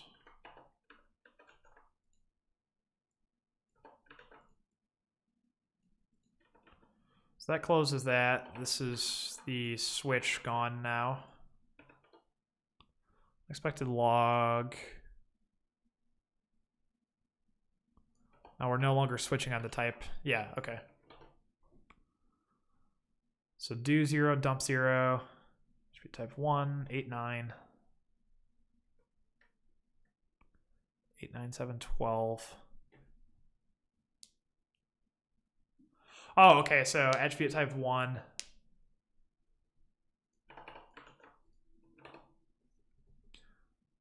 Okay, so attribute type 1, min max type 7, 12. Okay, so 7, 8, 9. So these are the policy. So 145, referencing the CL I submitted. So 145 equals the type, minimum unsigned, maximum unsigned, and then we have what, 7, 8, 9, 12. So max length, policy index, max type, and then attribute mask. Interesting. So 7 is the maximum length.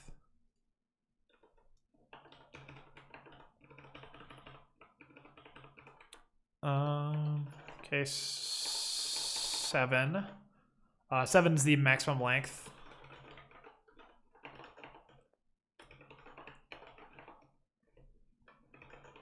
The maximum length is a uint32. I think it's the maximum string length, essentially. So 7, 8, 9 are both uint32s, which is the policy index and the policy maximum type. Okay. So maybe this is how you link between this and the other stuff we were talking about. So policy ID, policy.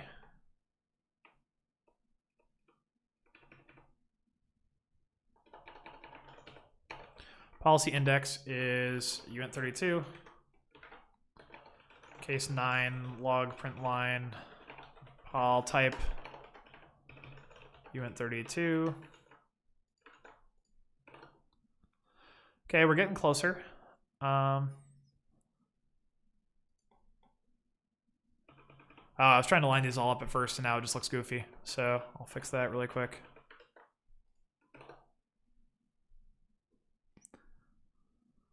Attribute type 1. Policy index 1, policy type 3. So the index and then the policy type. Policy type is U16. I don't understand this. I am stuck. I am really stuck. 10, 11, 12. The mask. So the mask is a... Yeah, I got nothing. We are 2 hours into this stream, and I have many more questions than I started the stream with. I think probably what we're going to do is we are going to... I'm going to take another quick break, and I think we're going to switch over, and we're going to work on probably... I think I kind of want to start porting some of my stuff to the new net IP package for Go 118. So maybe take a look at doing some of that. I think that could be kind of fun too. I definitely want to continue with this, but I have no idea how any of these things fit together. And I think I need to do some reading, kind of do some homework to actually understand all of these numbers. So yeah, I'll be back in just a sec, and we're going to switch over to probably a side project of some sort. So yeah, BRB.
All right, cool. We're back. Yeah, we're gonna close this out for today. I do not understand what is going on, and I'm getting more and more confused. So probably for the best.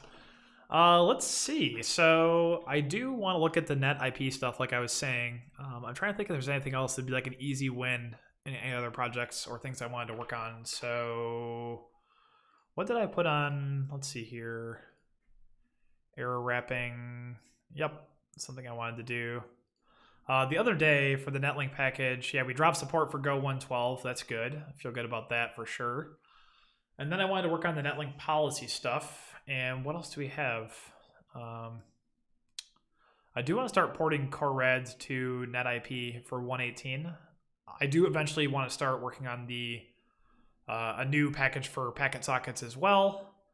Is there anything in the netlink package I wanted to clean up? I feel like I ran into something the other day that was weird, but I don't remember what. I do, yeah, I also need to set up my development environment again for vsock because that allows me to, the vsock package is also fairly widely used, but it's pretty hard to test because of the fact that you need VMs running. Actually, wait, isn't there a loopback now? Didn't somebody like file an issue for that? Maybe there's a pull request, file it. Listen local, yeah. So this user, I mentioned I wasn't going to. Yeah, so apparently you can use for vsock now, you can use a loopback. That's an interesting one. So if we could do that, actually, this could simplify the testing setup, and I could start porting this to the socket library. That would be kind of nice. Because the socket library I wrote saves a lot of the work for you and does all the network namespace magic as well. Yeah, you know, this could be kind of fun. The vsock library, people actually do use it. Let's see. So we're coming up in about 2 hours. It's going to be a bit of work, but I suppose we could at least take a look and see what might be involved. So if I can test it without booting up a VM, where did I move my... Oh, I moved my browser. Okay. I got my keyboard shortcuts all wrong here. So I want this on this window, and I want these. There we go. Okay. Yeah, I had to reset stuff when I reset my machine. Yeah, let's look at the vsock stuff because people do use this, and I do want to clean it up. So close Unix and ETH tool. So yeah, the gist of this basically is I took the time to port this to the runtime network polar, basically setting up all the integrations, and there's actually a fair amount of effort to do so and to get it all right. And of course we had modes here for like 110, 111, and basically I want all of this to go away and simplify this using the new APIs. So honestly, maybe a good approach for this might be to basically start over and use the socket package to do all this work instead of having all these different interfaces which do different things. So yeah, because there's lots of little tricks in here where like people have added manual hacks for things that the socket package takes care of for you. I wonder if socket supports shutdown. That's something I do want to support actually. So we have the shutdown system call and such. Close read, close write. Those are all things I would like to support. Yeah, so basically I have this package called mdlayer socket, and this is it provides this socket con type, which is a low-level network connection that integrates Go's runtime network polar to provide asynchronous IO and deadline support, as well as network namespaces now. So the TLDR is that it is a lot of work, and there are lots of tricks required to get Go to play nice with network namespaces, asynchronous IO, setting timeouts through the runtime. So I basically took every trick I have learned, and I put them all in this package. So the netlink package now is more or less just a thin layer on top of this, and my goal is to port vsock and raw, or I guess raw is going to be deprecated probably, and I'll start a new package, but my goal is to port all of these to this socket package because this has all of that knowledge, and this way I don't have to hold on to this as much for everything else. So, because again, like you can see there are entire blocks that are copied through multiple projects that, like, you know, this logic on the right is a smarter version of what's here on the left. So I basically want to clean this up a ways. So probably the correct way to do this will be to, I suppose, take a look at the top level here. We want to make sure we can get the integration tests working, first of all. So that user who mentioned the local loopback is probably going to save us some effort if we can get this working. So the integration tests.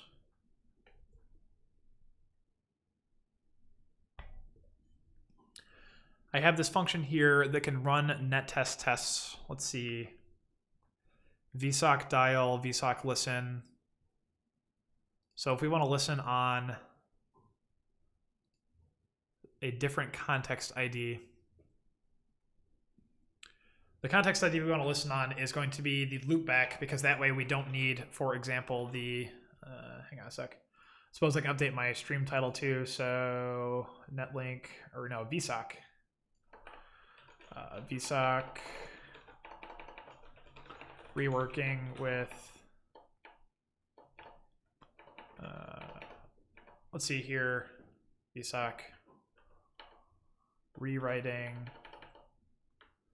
You know, I'm gonna leave it alone. It's fine. I don't really feel a need to change that strongly. So yeah, so basically what I want to do here is expose that knob to set the loopback, and once we do that, we can run the integration tests and verify things work. So probably what makes the most sense is actually just exposing that directly as a parameter as well. If context ID is 0, then you infer the context ID of the system. Would make sense to me. Yep. And let's get this building really quick. So first of all, I would like to throw away these old tests if I can, but I think that I need some of this still. So there's a bunch of build tags in here I want to get rid of, but I don't think I can quite yet because we have to rework things a little bit more. Yeah, you know, let's fix the stream title. I should.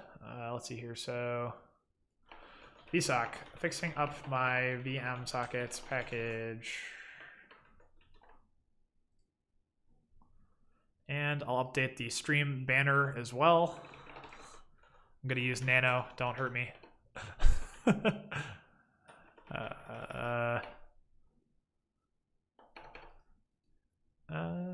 vsock fixing up my VM sockets package. And if I save this, there we go. Oh, shoot. I got the title there twice. Cool. Yeah, so that's fixed up now.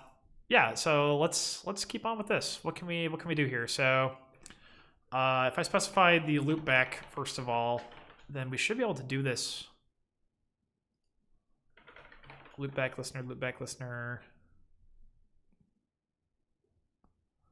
Integration test line 74. 0x01. Is this running? If this passes first try, I'm legit going to be shocked. You are hurting yourself. Yeah, I know.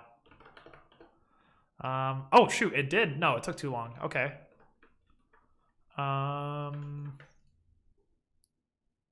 So one of the tests took too long, so hang on a sec.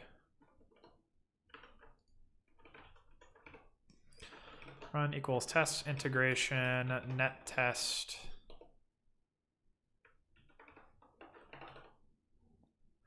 Wow, yeah, so net test passes. That's pretty cool. Stop skipping this once that API lands. Oh, yeah, so net test never landed, did it?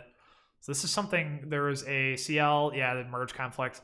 I should just take that over, but that's something that's going to have to be fixed at some point. But yeah, so okay, well that's good news. It appears the loopback does work because nettest is passing, so that's pretty cool. So we're able to do this with a loopback device, which is awesome. So let's see here. So hypervisor reserved. Loopback specifies a socket. specifies that a socket should communicate with the same with a matching socket on the same machine equals 0x01. Okay. So we'll do loopback listener here. Reserved 310.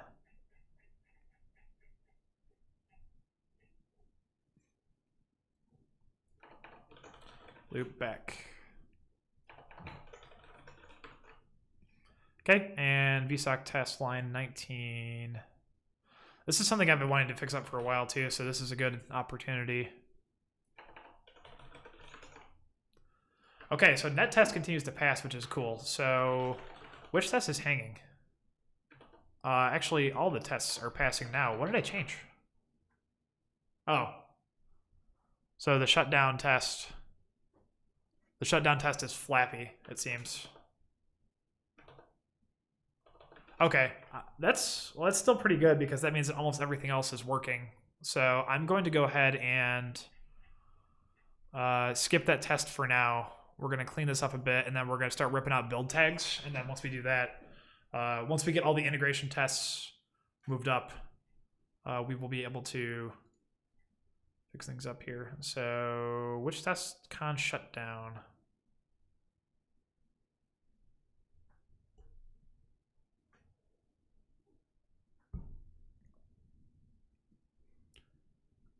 Expected a broken pipe, but got nil.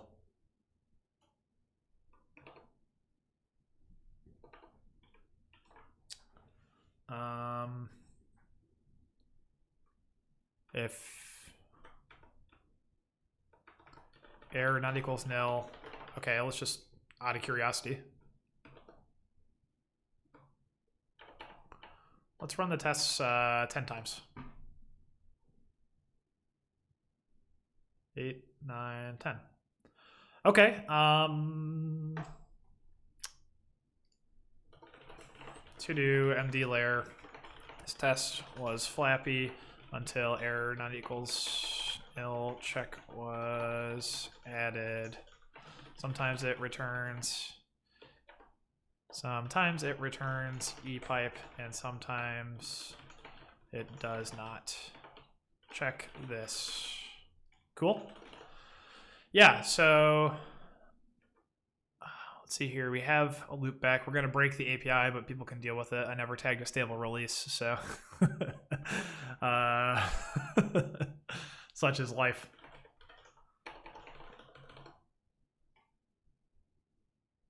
So most of the time you want... Wait a sec. Hang on. So the only context ID I allow before was the context ID of the machine itself. So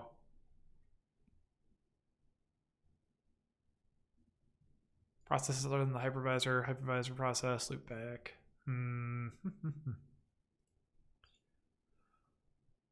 How do we, I suppose, what is the correct option here? So before we always required, we always fetch the context ID from the vsock device.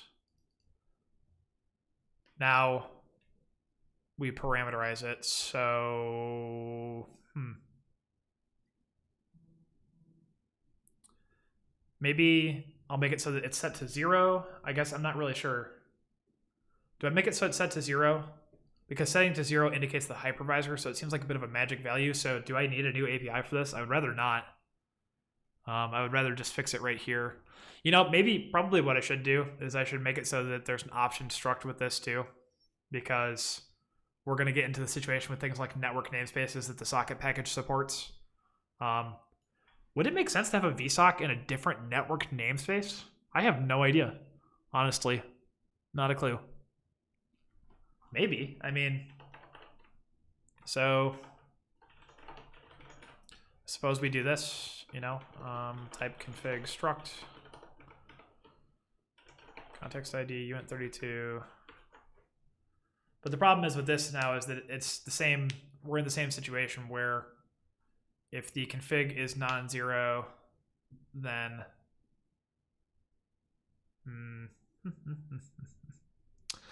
That stinks because the hypervisor value is reserved and we've exported it for quite a while, although I'm not sure if we really need to. I mean, do we actually use it? Is hypervisor test case? I'm not sure if we use it or not. So this is tricky. I'm gonna leave a to do here for now. So to do md layer resolve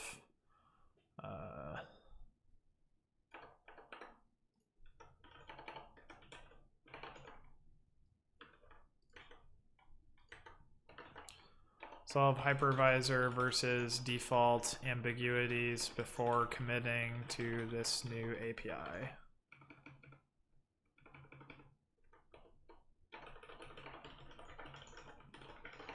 Document.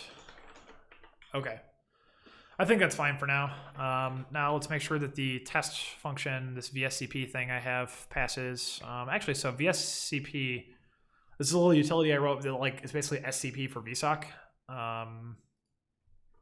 Just pass the 0 for now, I suppose. That's going to listen on the state of the machine. So probably it'd be best to start a git branch here, I suppose. MDL, oops, my carpet is stuck in my chair. Rewrite. So the first is going to be to use the loopback address for tests. Support loopback, listen, use in tests. Again, set that. Okay. So that's the first step. Now I think we want to, now that we have tests and we can verify they pass, so we can run the tests here and verify that everything works as we would expect, we can start ripping things out and kind of tearing things apart. So the first step, I guess, is dropping everything that has to do with Go 110. No thanks. Go away. Go 111. Same thing. Please go away. This will get replaced by the socket package, roughly, I think. As well as, I think, this FD file, more or less. So, yeah, we have stuff for abstracting connections, stuff for abstracting listeners. Yeah, this is all going to get replaced, I do believe. So that's good. So probably a good place to start here would be to look at the listener, I suppose, and start porting that to the socket package. So we'll bring in github.com md layer. Well, first let's bump everything we have. Go get -d dequeue updates for everything. Go mod tidy. Okay. Go.star. Go.mod bump dependencies. We'll add the socket package, github.com, md layer socket at latest, which is 0.1.0. Yep. I think we're going to need add support for shutdown to the socket package, but that's totally fine. Do I have a... I wonder if I have support for like a listener... No, I don't have like a listener type because you have to pick apart the addresses. So I basically have code that will do almost all of this. So if I open up the socket package in another VS Code instance, this is what we'll do now. We will. I actually implemented TCP sockets using this package for the tests. So we basically copy this exact logic and we can replace all of this, which is pretty cool. So vsocks have an address which contains a context ID and a port. These days, I would just write that like this. So I'll just do that really quick. It doesn't really hurt. And then we replace the logic. So we're going to have the, let's see here. So for listen, instead of having all this listen FD, listen Linux stuff, we basically are going to have this logic. So if any system calls fail during setup, we have to close the... Yes, that's true. Actually, we do have to close the socket, and I am not doing that in this test here. Oops. So we need the ability to close the underlying socket con if any of these calls fail. So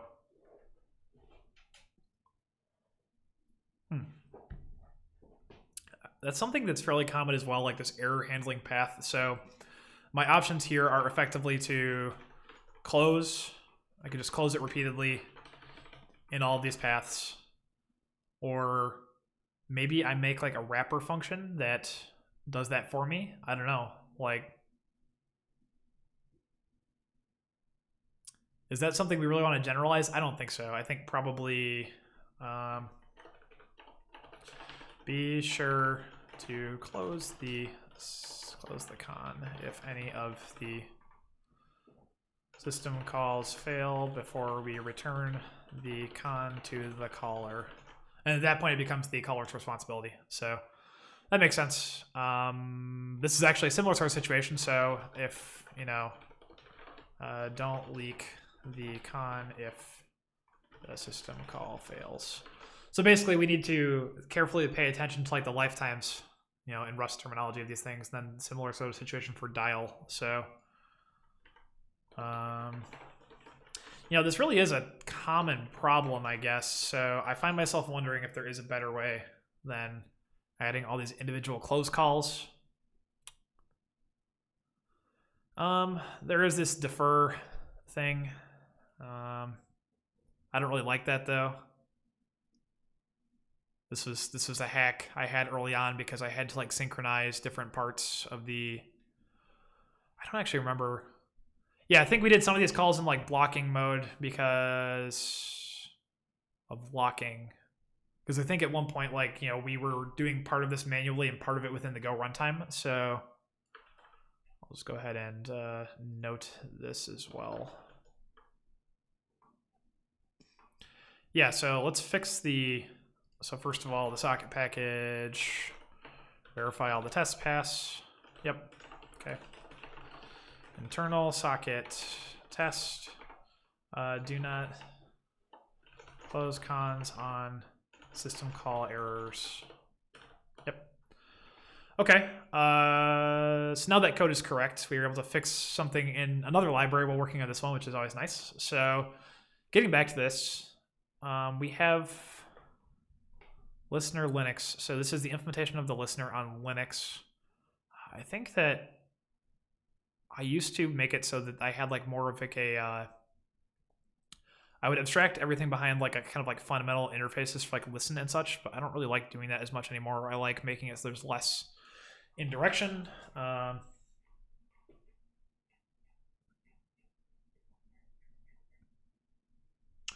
Rawcon. Deadlines. Is the listener exclusively here?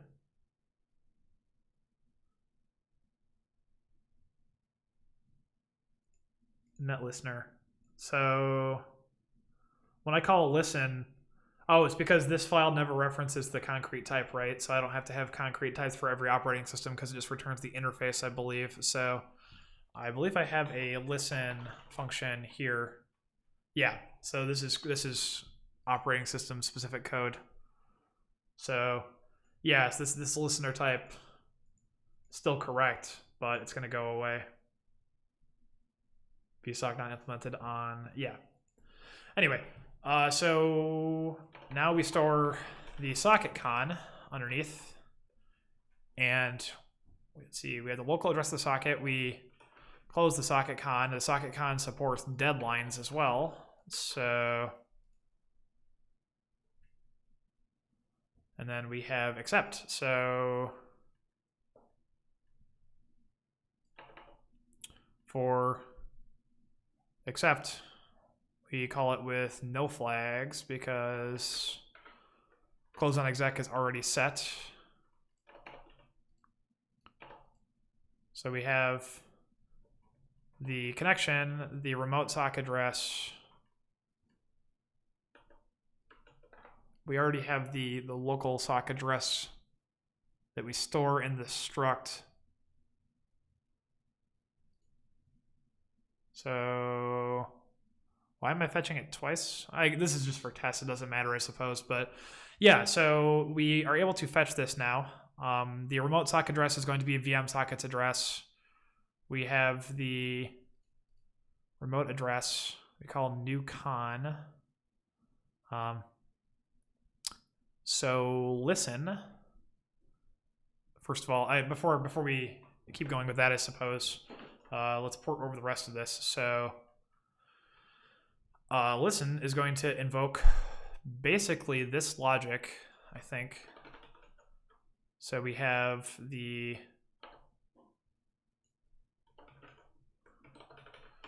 to do md layer pass in config.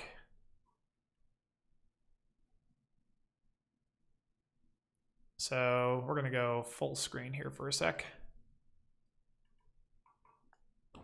So we're porting over this logic, but to the socket package. So the family we want is going to be Unix AF vsock. Did I get rid of that logic already? I may have already removed it. So vsock sock stream, pretty sure. And then the file name is going to be vsock. Yeah, vsock listen. I guess vsock is just fine. There's no need. I think this name is just used for error messages, so it's not a big deal. It's not like it has any special meaning. As far as error handling goes, I'm always hesitant to wrap up things in these libraries. Like specifically, I think that probably this will be okay, and this will be okay. So now we bind here, and we're going to bind to a sock adder VM, which is going to be this. So that's short enough to be a one-liner. We have the context ID in the port, which we bind to.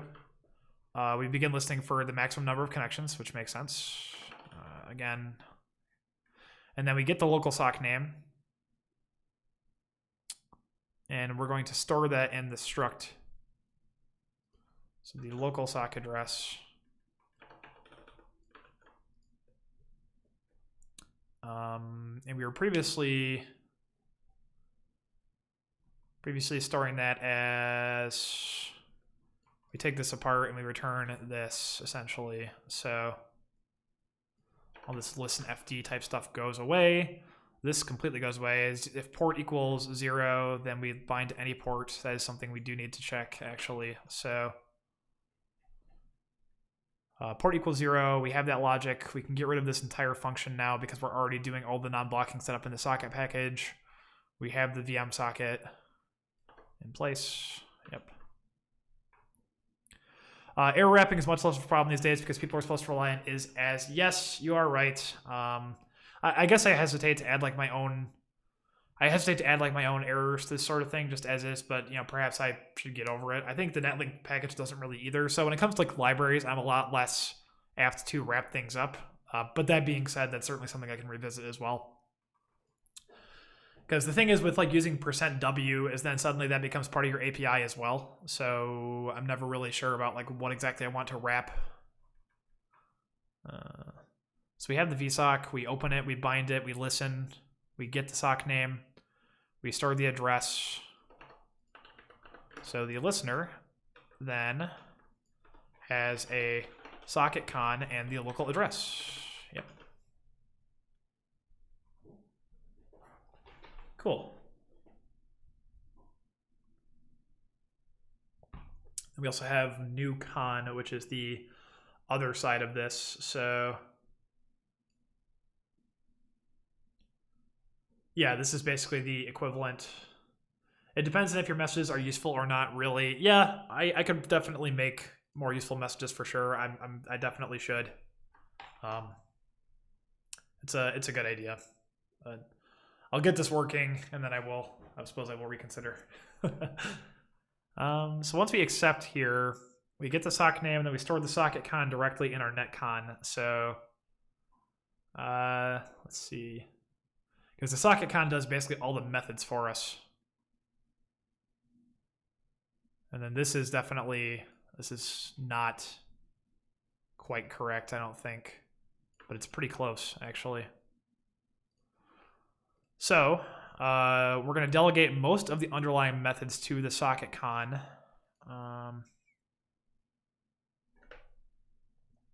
%w is as much as part of your API as not wrapping things. Yes, that is true, I suppose, because either way, you're exposed to like the raw system call errors or a %w version, which could be errors is anyway. Yeah.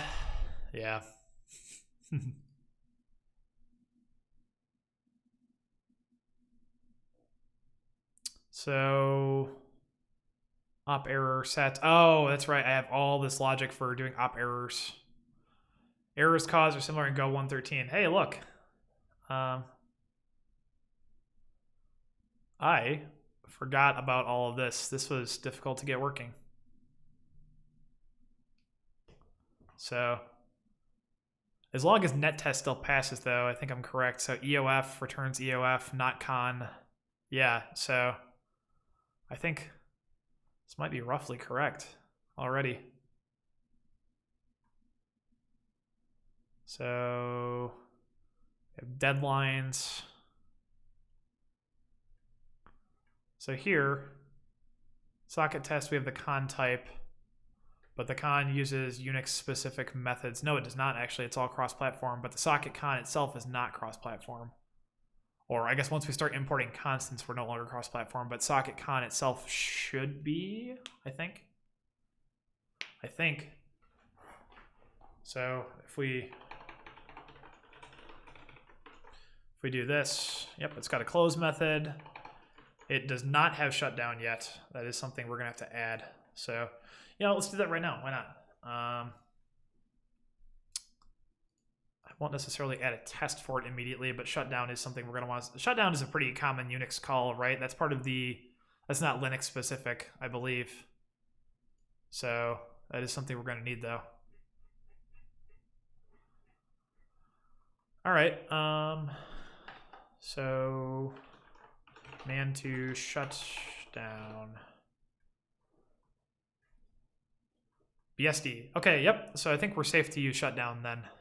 So, do we treat shutdown as like a write operation? I suppose so. How do we treat close? Well, close is handled by the runtime. Maybe shutdown's a control operation, I guess. It's not really a write. See, I feel like, I don't remember for sure. As far as like synchronizing things, maybe it is a control operation. I'm treating connect as a write. I don't remember why though. I don't remember why. All right, I'm gonna treat shutdown as a write, and we're gonna see what happens. So if the tests continue to pass, then we've got things pretty much right. So send message received from shutdown wraps shutdown to.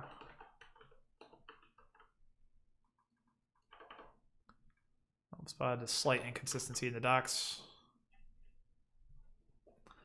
Okay, so the API for this is going to be shutdown, and then we're going to have how, which is unix.shutdown. Okay. OS new syscall error. Yeah, that's pretty much it. So shutdown, we treat as a write op. The operation string is going to be shutdown. How is an integer defined by xsys. Check that error, check that error. It will keep retrying if we get an E interrupted or similar. So that looks correct to me. Oh, wrong package. Okay. Socket add con shutdown method. Okay. So now we need the latest version again, because we go get -u github.com mdlayer socket at latest, and we can go through, not through the module proxy, actually, because we need the latest version now. Go.mod.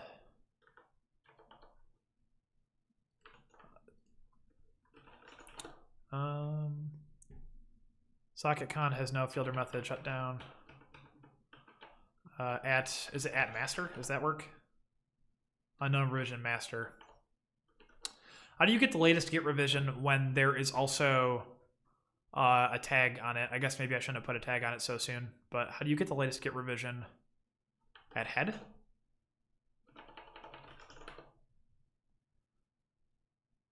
Does this work? It does. Ah, okay.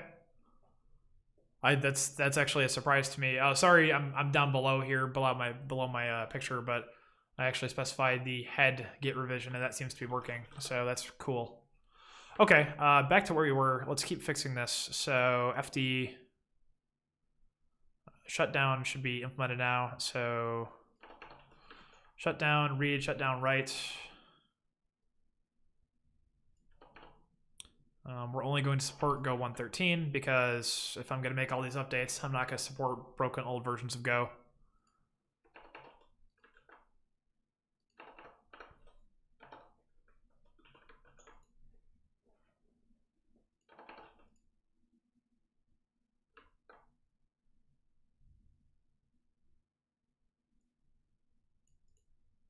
Oh, that's right. I had different methods for the, or I had a same method for these because I want to expose big interfaces. Set read deadline, set write deadline.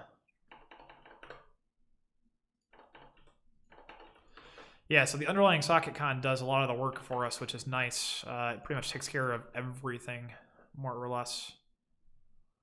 And I can just actually return RC nil directly, right?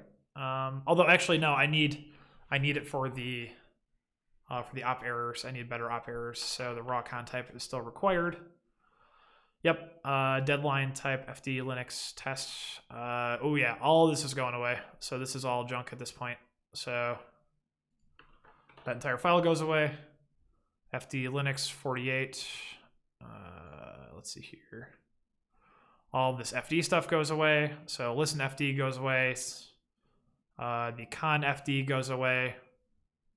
Socket goes away. This entire file basically, except for a couple things.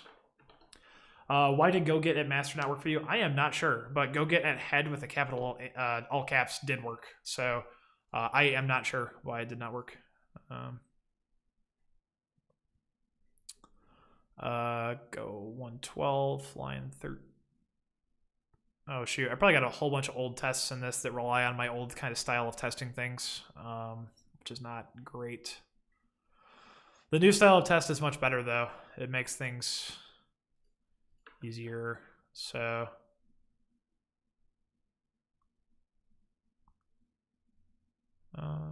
new listener T.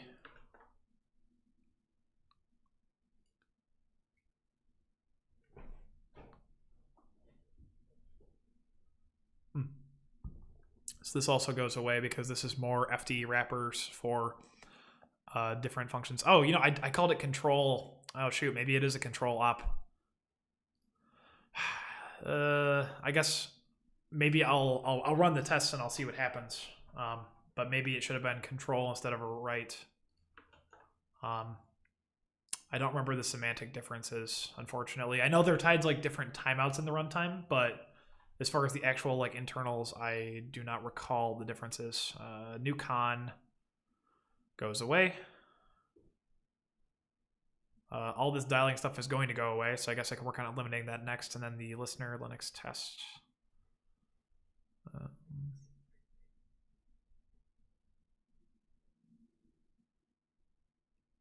Test listen FD. Line 14.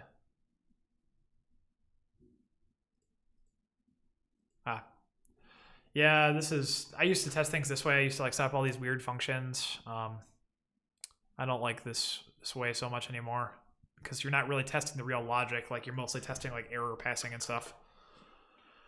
So I'll throw away that entire file, which is good. I like deleting code. Let's see. So now we're getting back to the point where we got to fix dial again. So listener Linux. Line 42. Yeah, we have. So we return a con, which has the socket, the local, and the remote. So C, local, L adder, remote, right? And nil. So new con goes away, I believe.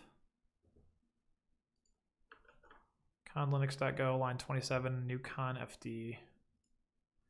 Yeah, so new con can totally go away. Dial is going to be replaced by the equivalent from the socket package, so let's get back over there. So basically, we take an address, we decompose it, or we create the sock adder VM.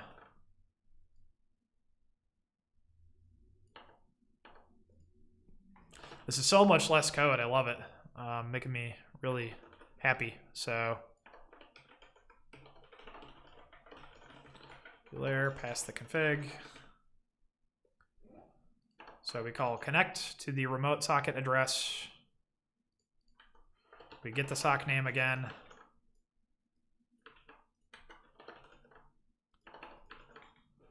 We decompose that. And then we create the connection. So CC local,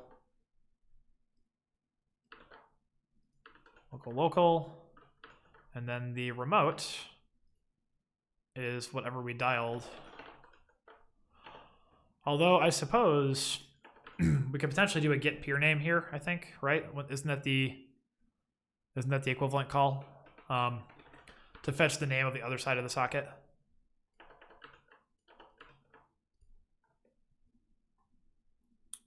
So,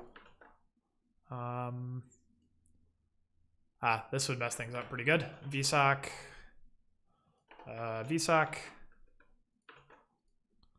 Okay, con linux test. This entire file goes away again, I think. Yeah.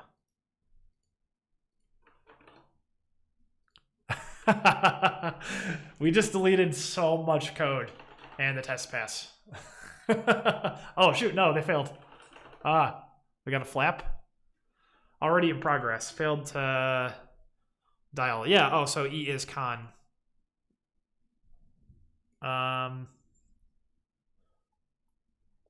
Actually, you know, I thought Connect already handled that. Operation already in progress. It should, I think. So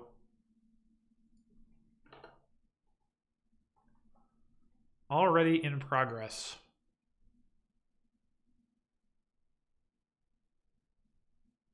But why?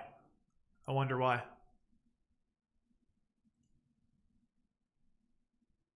Unix connect is connected. vsock, sock stream. Oh, am I passing the wrong flags to this possibly? Hang on one sec. So something I will occasionally do when I'm doing surgery on a repo is I will go back to GitHub and see what I used to do and just compare a little bit. So I think the con stuff lives in con Linux. What did I pass before to socket? So new con fd Linux socket. So I had a call called socket that I think was hard coded to do all of the sock stream, vsock, sock stream, no flags. vsock, sock stream, close on exec. I already passed close on exec though, because it's going to pass.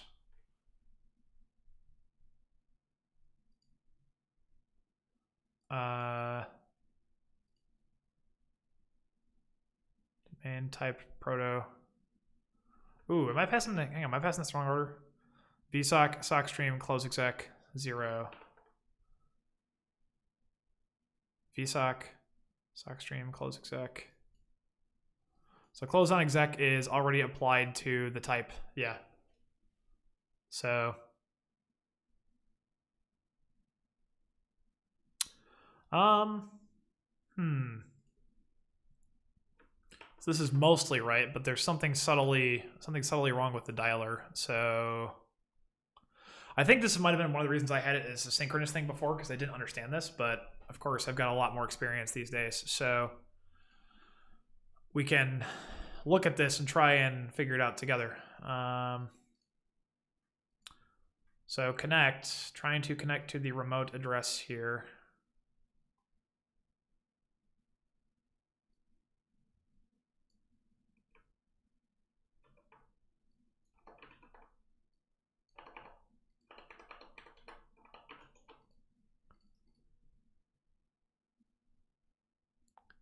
Operation already in progress.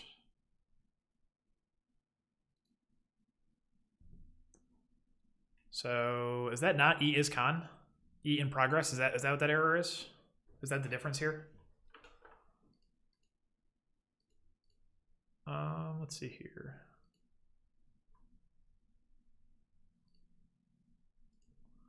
Isn't there an error now? Yeah, apt install more utils.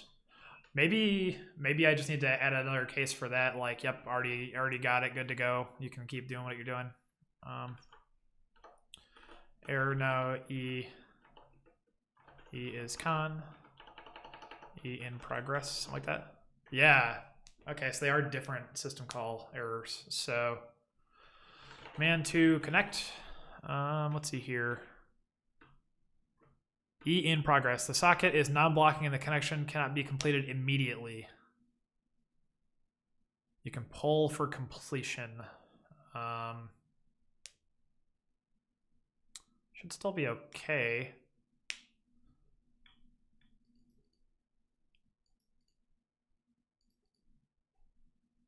E in progress returns not ready. So it should be returning not ready then. So if we get an E in progress, it's not ready, so the runtime should block it.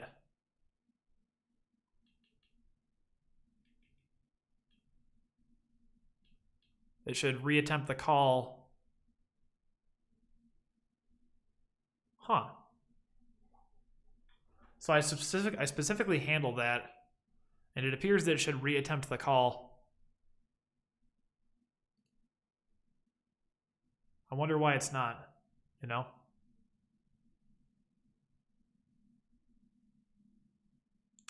That seems strange. Am I setting a sort of timeout on it that's wrong or something? Because I think beforehand we were, oh, now it passes. So it's going to be, so it's flappy, even worse. So, yeah, operation already in progress. But I don't understand why it's failing in that way, though, because as far as I can tell, the socket package, so we get connect calls into write. Write, if the connection is not closed, is going to invoke the raw con write, which will check for readiness based on the function. So if connect were to return an error here, we return the error back into write. Write will pass it to ready. Ready will see a mistake. Thank you for the follow. Welcome to the stream. Ready will check the error and it will see any one of these and it'll indicate it's not ready. So then the raw write should block. So I'm pulling up the documentation here. F is expected to try to write to the file descriptor. If it returns true, it returns. Otherwise, it will block, waiting for the connection to be ready.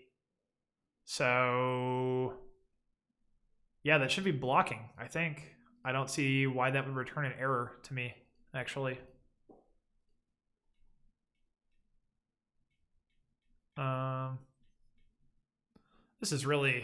This is messy, but just really quick.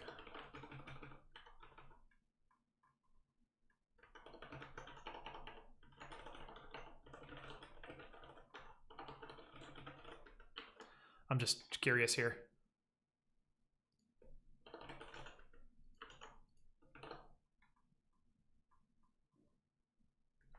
Nope. Failed to dial vsock loopback connection already in progress. Are we calling this code? Get out the old printf debugger.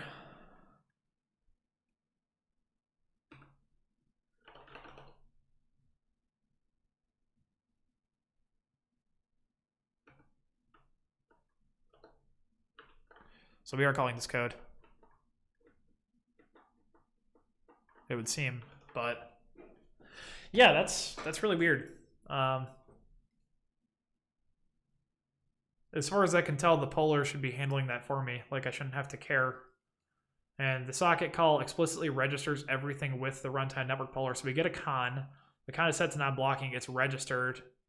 And then we start running ops on it. So I feel like we're doing everything right. What does the old code do, I guess? So the previous version would connect, just retries and interrupt the system calls. Yeah, so I would call connect in blocking mode. That's exactly it. So I had things in here where you would transition from a blocking mode while you're calling connect to a non-blocking mode from then on. So I'm really curious. Why this is not working. Is there any reason why the polar would like refuse to wait for this if it returns a Can I modify stuff in the Go module cache to like instrument this? So does this work, or is this gonna be read only? Yep, read only. Discard. It's the one thing I miss with yeah. So I suppose probably what I can do here is I can replace my checkout of socket with the one on my local machine here. And if I replace the checkout of socket, then I can modify the socket library directly, and we can poke around in here to see what's going on. So I think that's probably the best bet at this point. So we'll go to our Go mod, and we're going to replace dlayer with the copy of socket that lives in the file system. So, okay. So let's get rid of this loop here. This is silly. I want the library to take care of this for us anyway. So if this is not working, you want replace directives in your Go mod, use the Go hack tool. Yeah. Yep. I just switched to, I just did a replace in my Go mod. Go hack is something I should set up again, but the easy way is definitely just to replace, since this is right in my file system anyway. So yeah, so getting back to this, we are calling control, or connect, connect fd sa error, right? So I'll pull this off the screen really quick so we can just keep developing here. Connect, operation now in progress. So transport endpoint is already connected. Oh, so we're seeing both.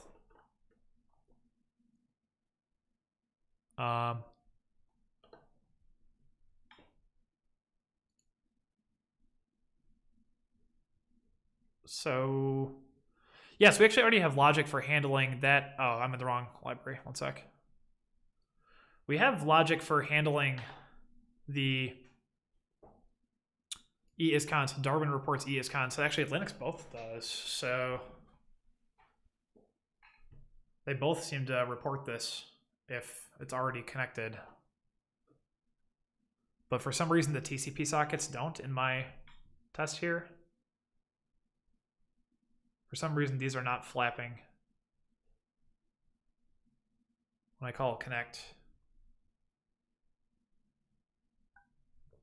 The only difference is vsock, sock stream, and then I call connect with the sock address. That's it. There's no other differences, I don't think. So maybe different socket families have different different behaviors here. So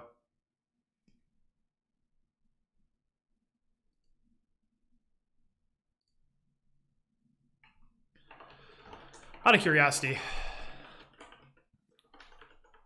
let's just see what happens.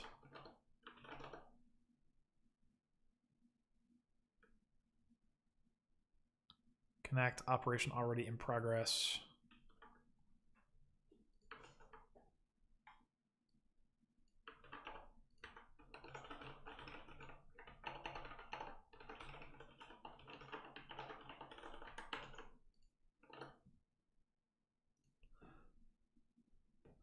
Connect, okay, already connected. So how is even getting this error then at this point if...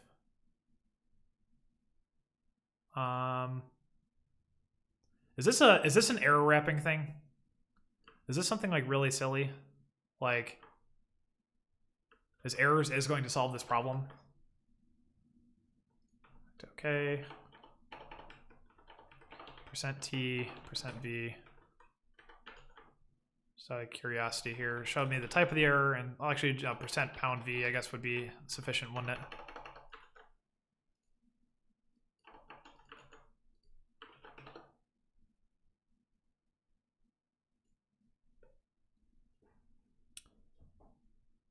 Oh, you know what?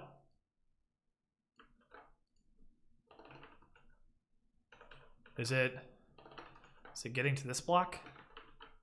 Is the polar kicking it out?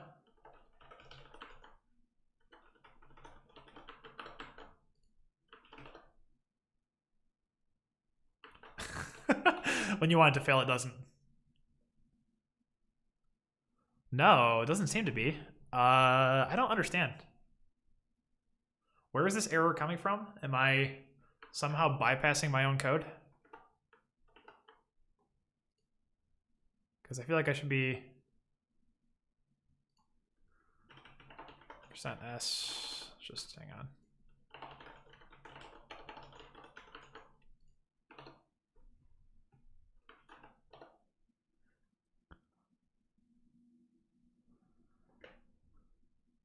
Connect operation already in progress. Endpoint already connected, operation in progress. So we're not getting any errors here from the polar, but I don't understand why it's not just like blocking and retrying.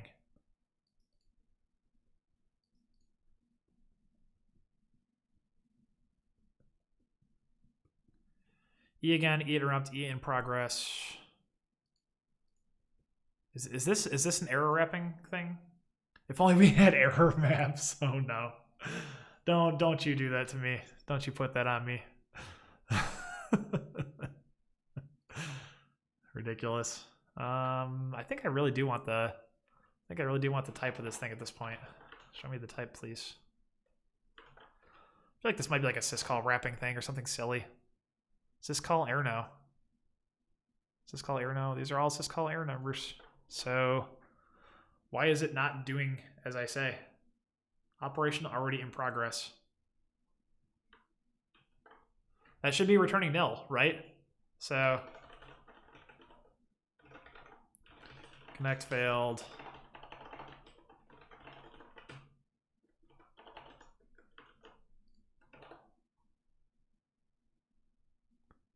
(0x72), which is %t, %s, sure. This is getting to the point where this is silly, right? But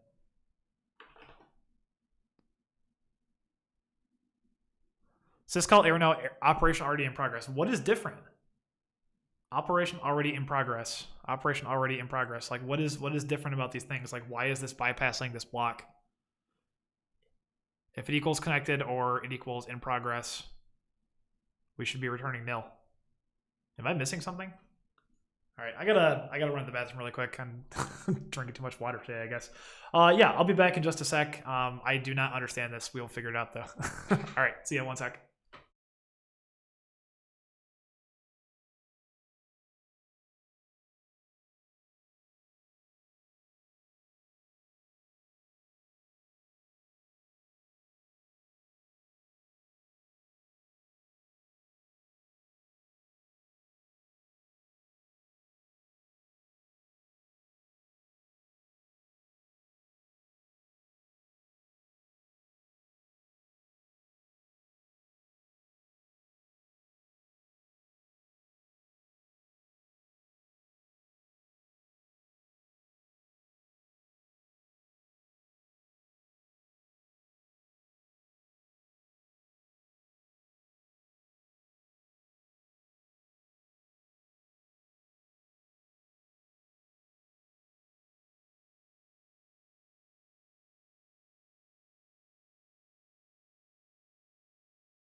Okay, so how exactly are we bypassing this block? E in progress, operation already in progress. E in progress. Operation now in...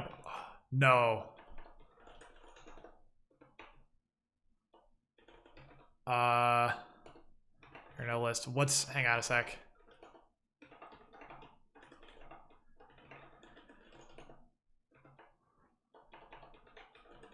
No.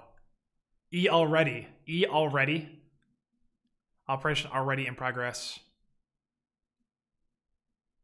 E already? I've never...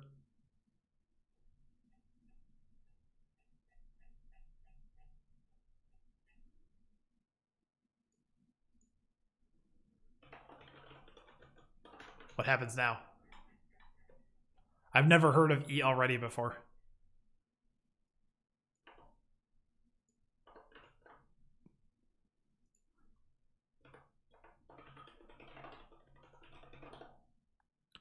So, okay. What happens now?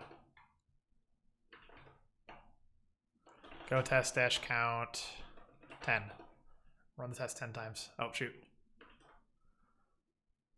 So, 2. E already, really? Yep. I think we fixed it. Let's try 50. So now we gotta wait about 30 seconds here, but I've never seen E already before. E in progress, E already. And the error messages are so close that I just assumed that everything was E in progress, which I was already checking for. That's wild. I don't think I quite understand.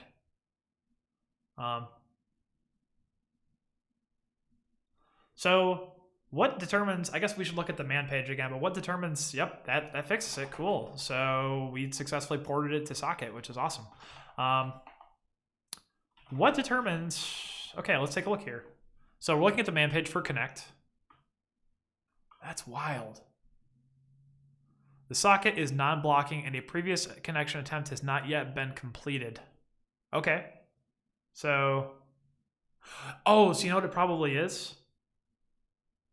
Cannot be completed immediately. So probably what's happening is the runtime poller is getting to it fast enough where the first attempt, it says, okay, I'm doing that, it's in progress. It tries again so quickly that the first attempt still hasn't completed, so it says, hey, I'm already working on this, and then it was returning the error. So I think that's the inconsistency here. So in progress is probably happening first, and then already the second time. That's wild.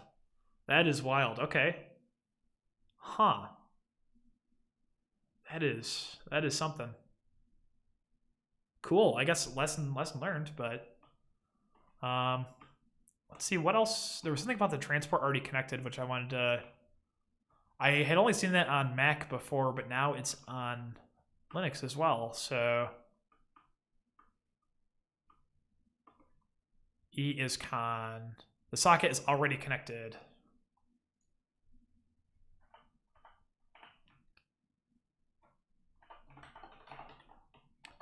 E is con is reported. The socket is already established. Should not be treated as an error.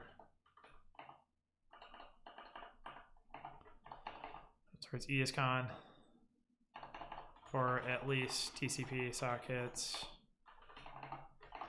Linux reports this for at least vsock sockets. Weird. Okay, cool.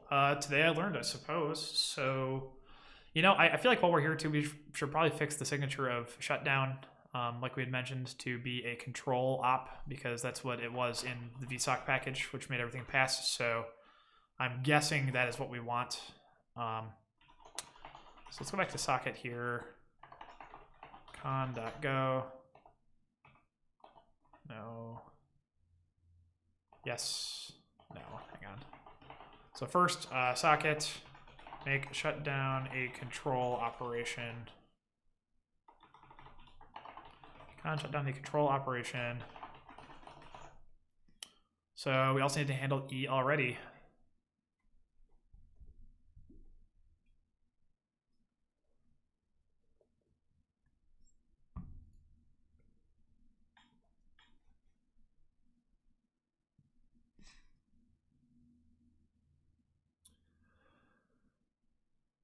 E already as well. I was previously documenting like all of these different cases. Maybe I should I feel like I should rework this a little bit. So socket is non-blocking mode. We might see a variety of errors. I guess I'll document each of these. So, and to connect. E again, E in progress, reported by some sockets when connecting, first connecting, or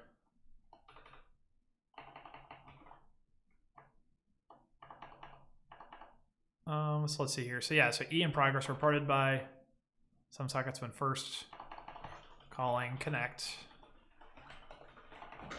E again, I think is the most general case for a read not being ready. Socket read, most common case for a socket read not being ready.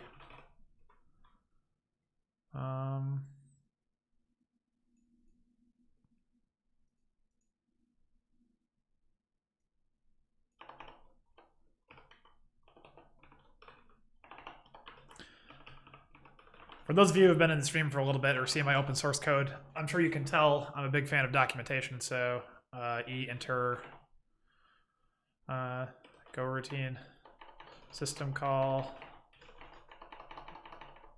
interrupted more frequently occurs in Go 114 plus because Go routines. Somebody is calling me, just a moment. Thank you, phone, for not giving me. Oh, I'll get back in a little bit. No big deal. Cool. 1 sec. System call interrupted more frequently occurs in Go 114 plus because Go routines can be asynchronously preempted. And finally, we have E already. I guess I'll alphabetize because I like alphabetizing as well. E already, E in progress. E in progress, E enter.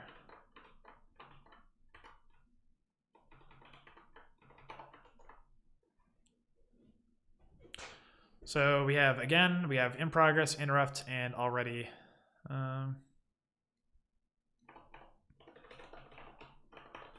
Return false, let the polar wait for readiness.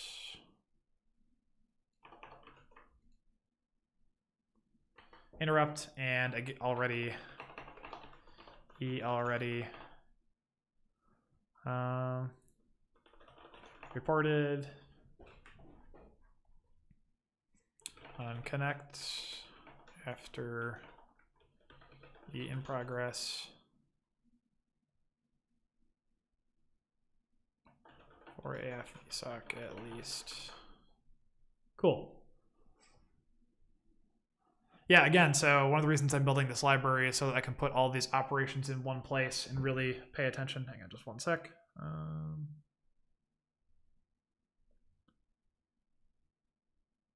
Cool. Let's see. All right, we're good.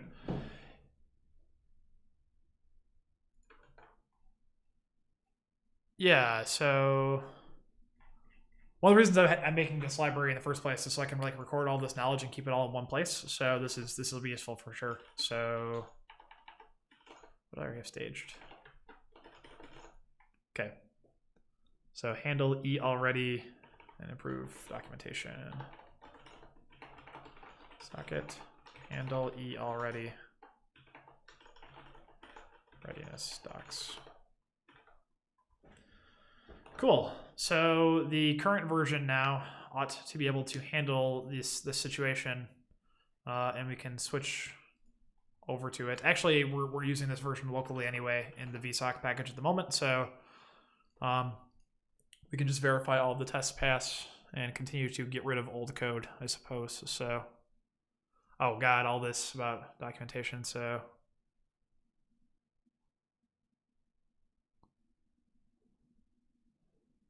Package varying levels. This is all going away. Sweet. Netcon.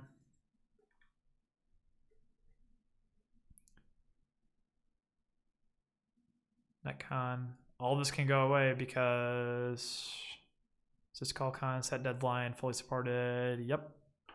Yay. Get to delete an entire paragraph of documentation about Go 110 and stuff. That'll be great. So I've got to switch the build system over for this too. Okay, well there's a fair amount to do, but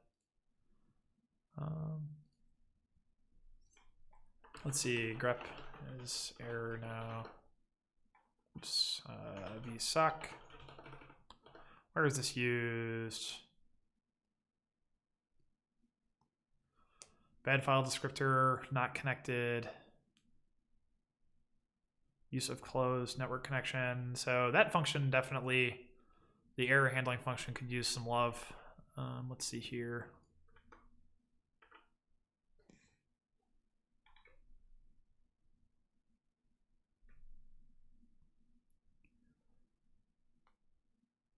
OS path error.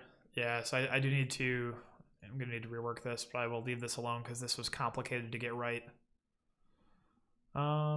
Is error now, vsock others.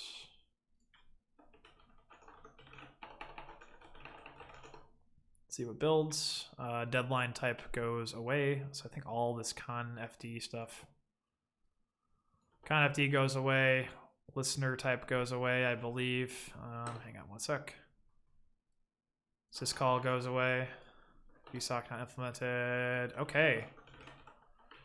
Go build, go test. So cool. Let's take a look at this. FD Linux. So this is ioctls, and yeah, that's probably fine. Pass config, make sure we close the connection. vsock stream sockets. vsock util. Oh gosh, I forgot about this. This is gonna need to go away too. Yeah, there'll be a lot to do with this. I'm gonna be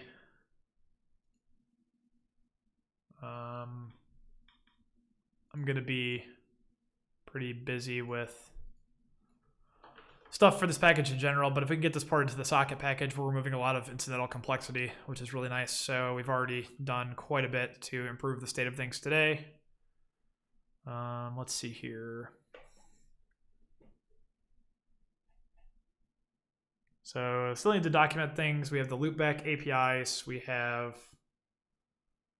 all these error constructors, underlying listener, close, set deadline. Get rid of any documentation for stuff we don't need. Let's see.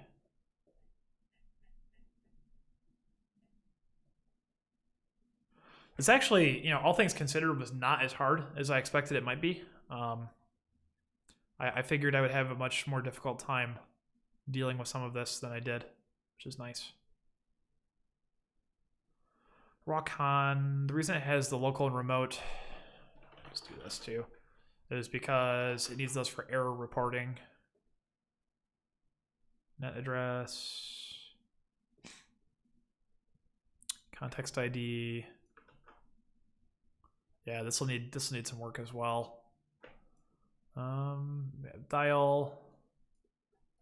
If we run the tests, what are we calling? So socket connect get sock name, documentation, file descriptor stuff.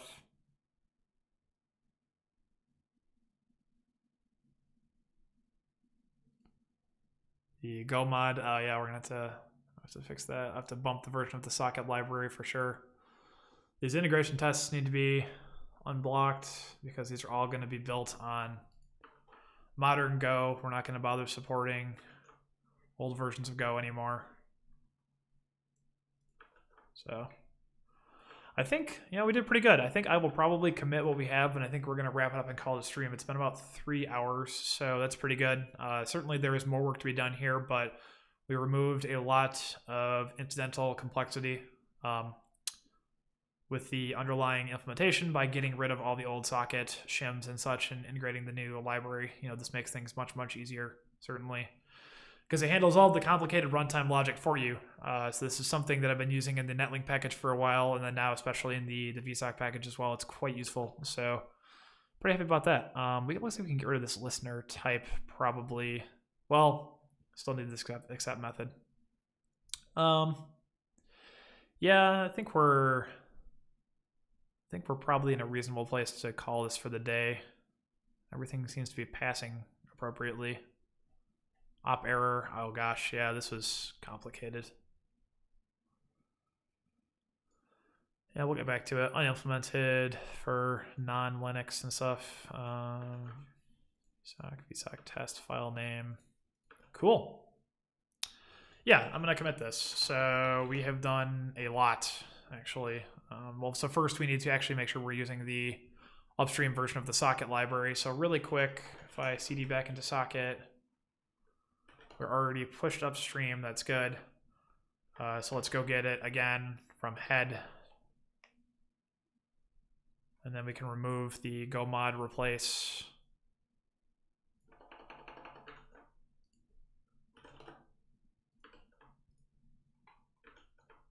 It's not an indirect dependency, it is a direct dependency, so I'm not sure why the indirect tag was applied there. I don't think it actually matters, but run the tests, go mod tidy, go mod download, md layer socket.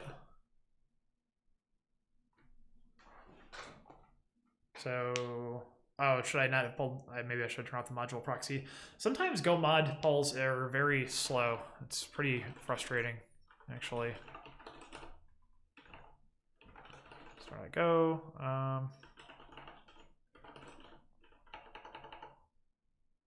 Just wanted. Oh, I guess I could just do am, can't I, to remove everything? So vsock rewrite on top of socket con. Cool. So I'll push this branch for now. We'll get back to this for sure. But yeah, thank you all for hanging out today. It's been a lot of fun. We will definitely do more streams, possibly tomorrow, possibly Friday. I'm sure I'll be doing more. But yeah, Friday actually would be good because largedatabank will be streaming at 3 p.m. US Eastern. Probably do a stream around noon that day and send him a raid. So all right, thank you all so much for hanging out. This has been fun and definitely educational. So have a nice day. Thanks.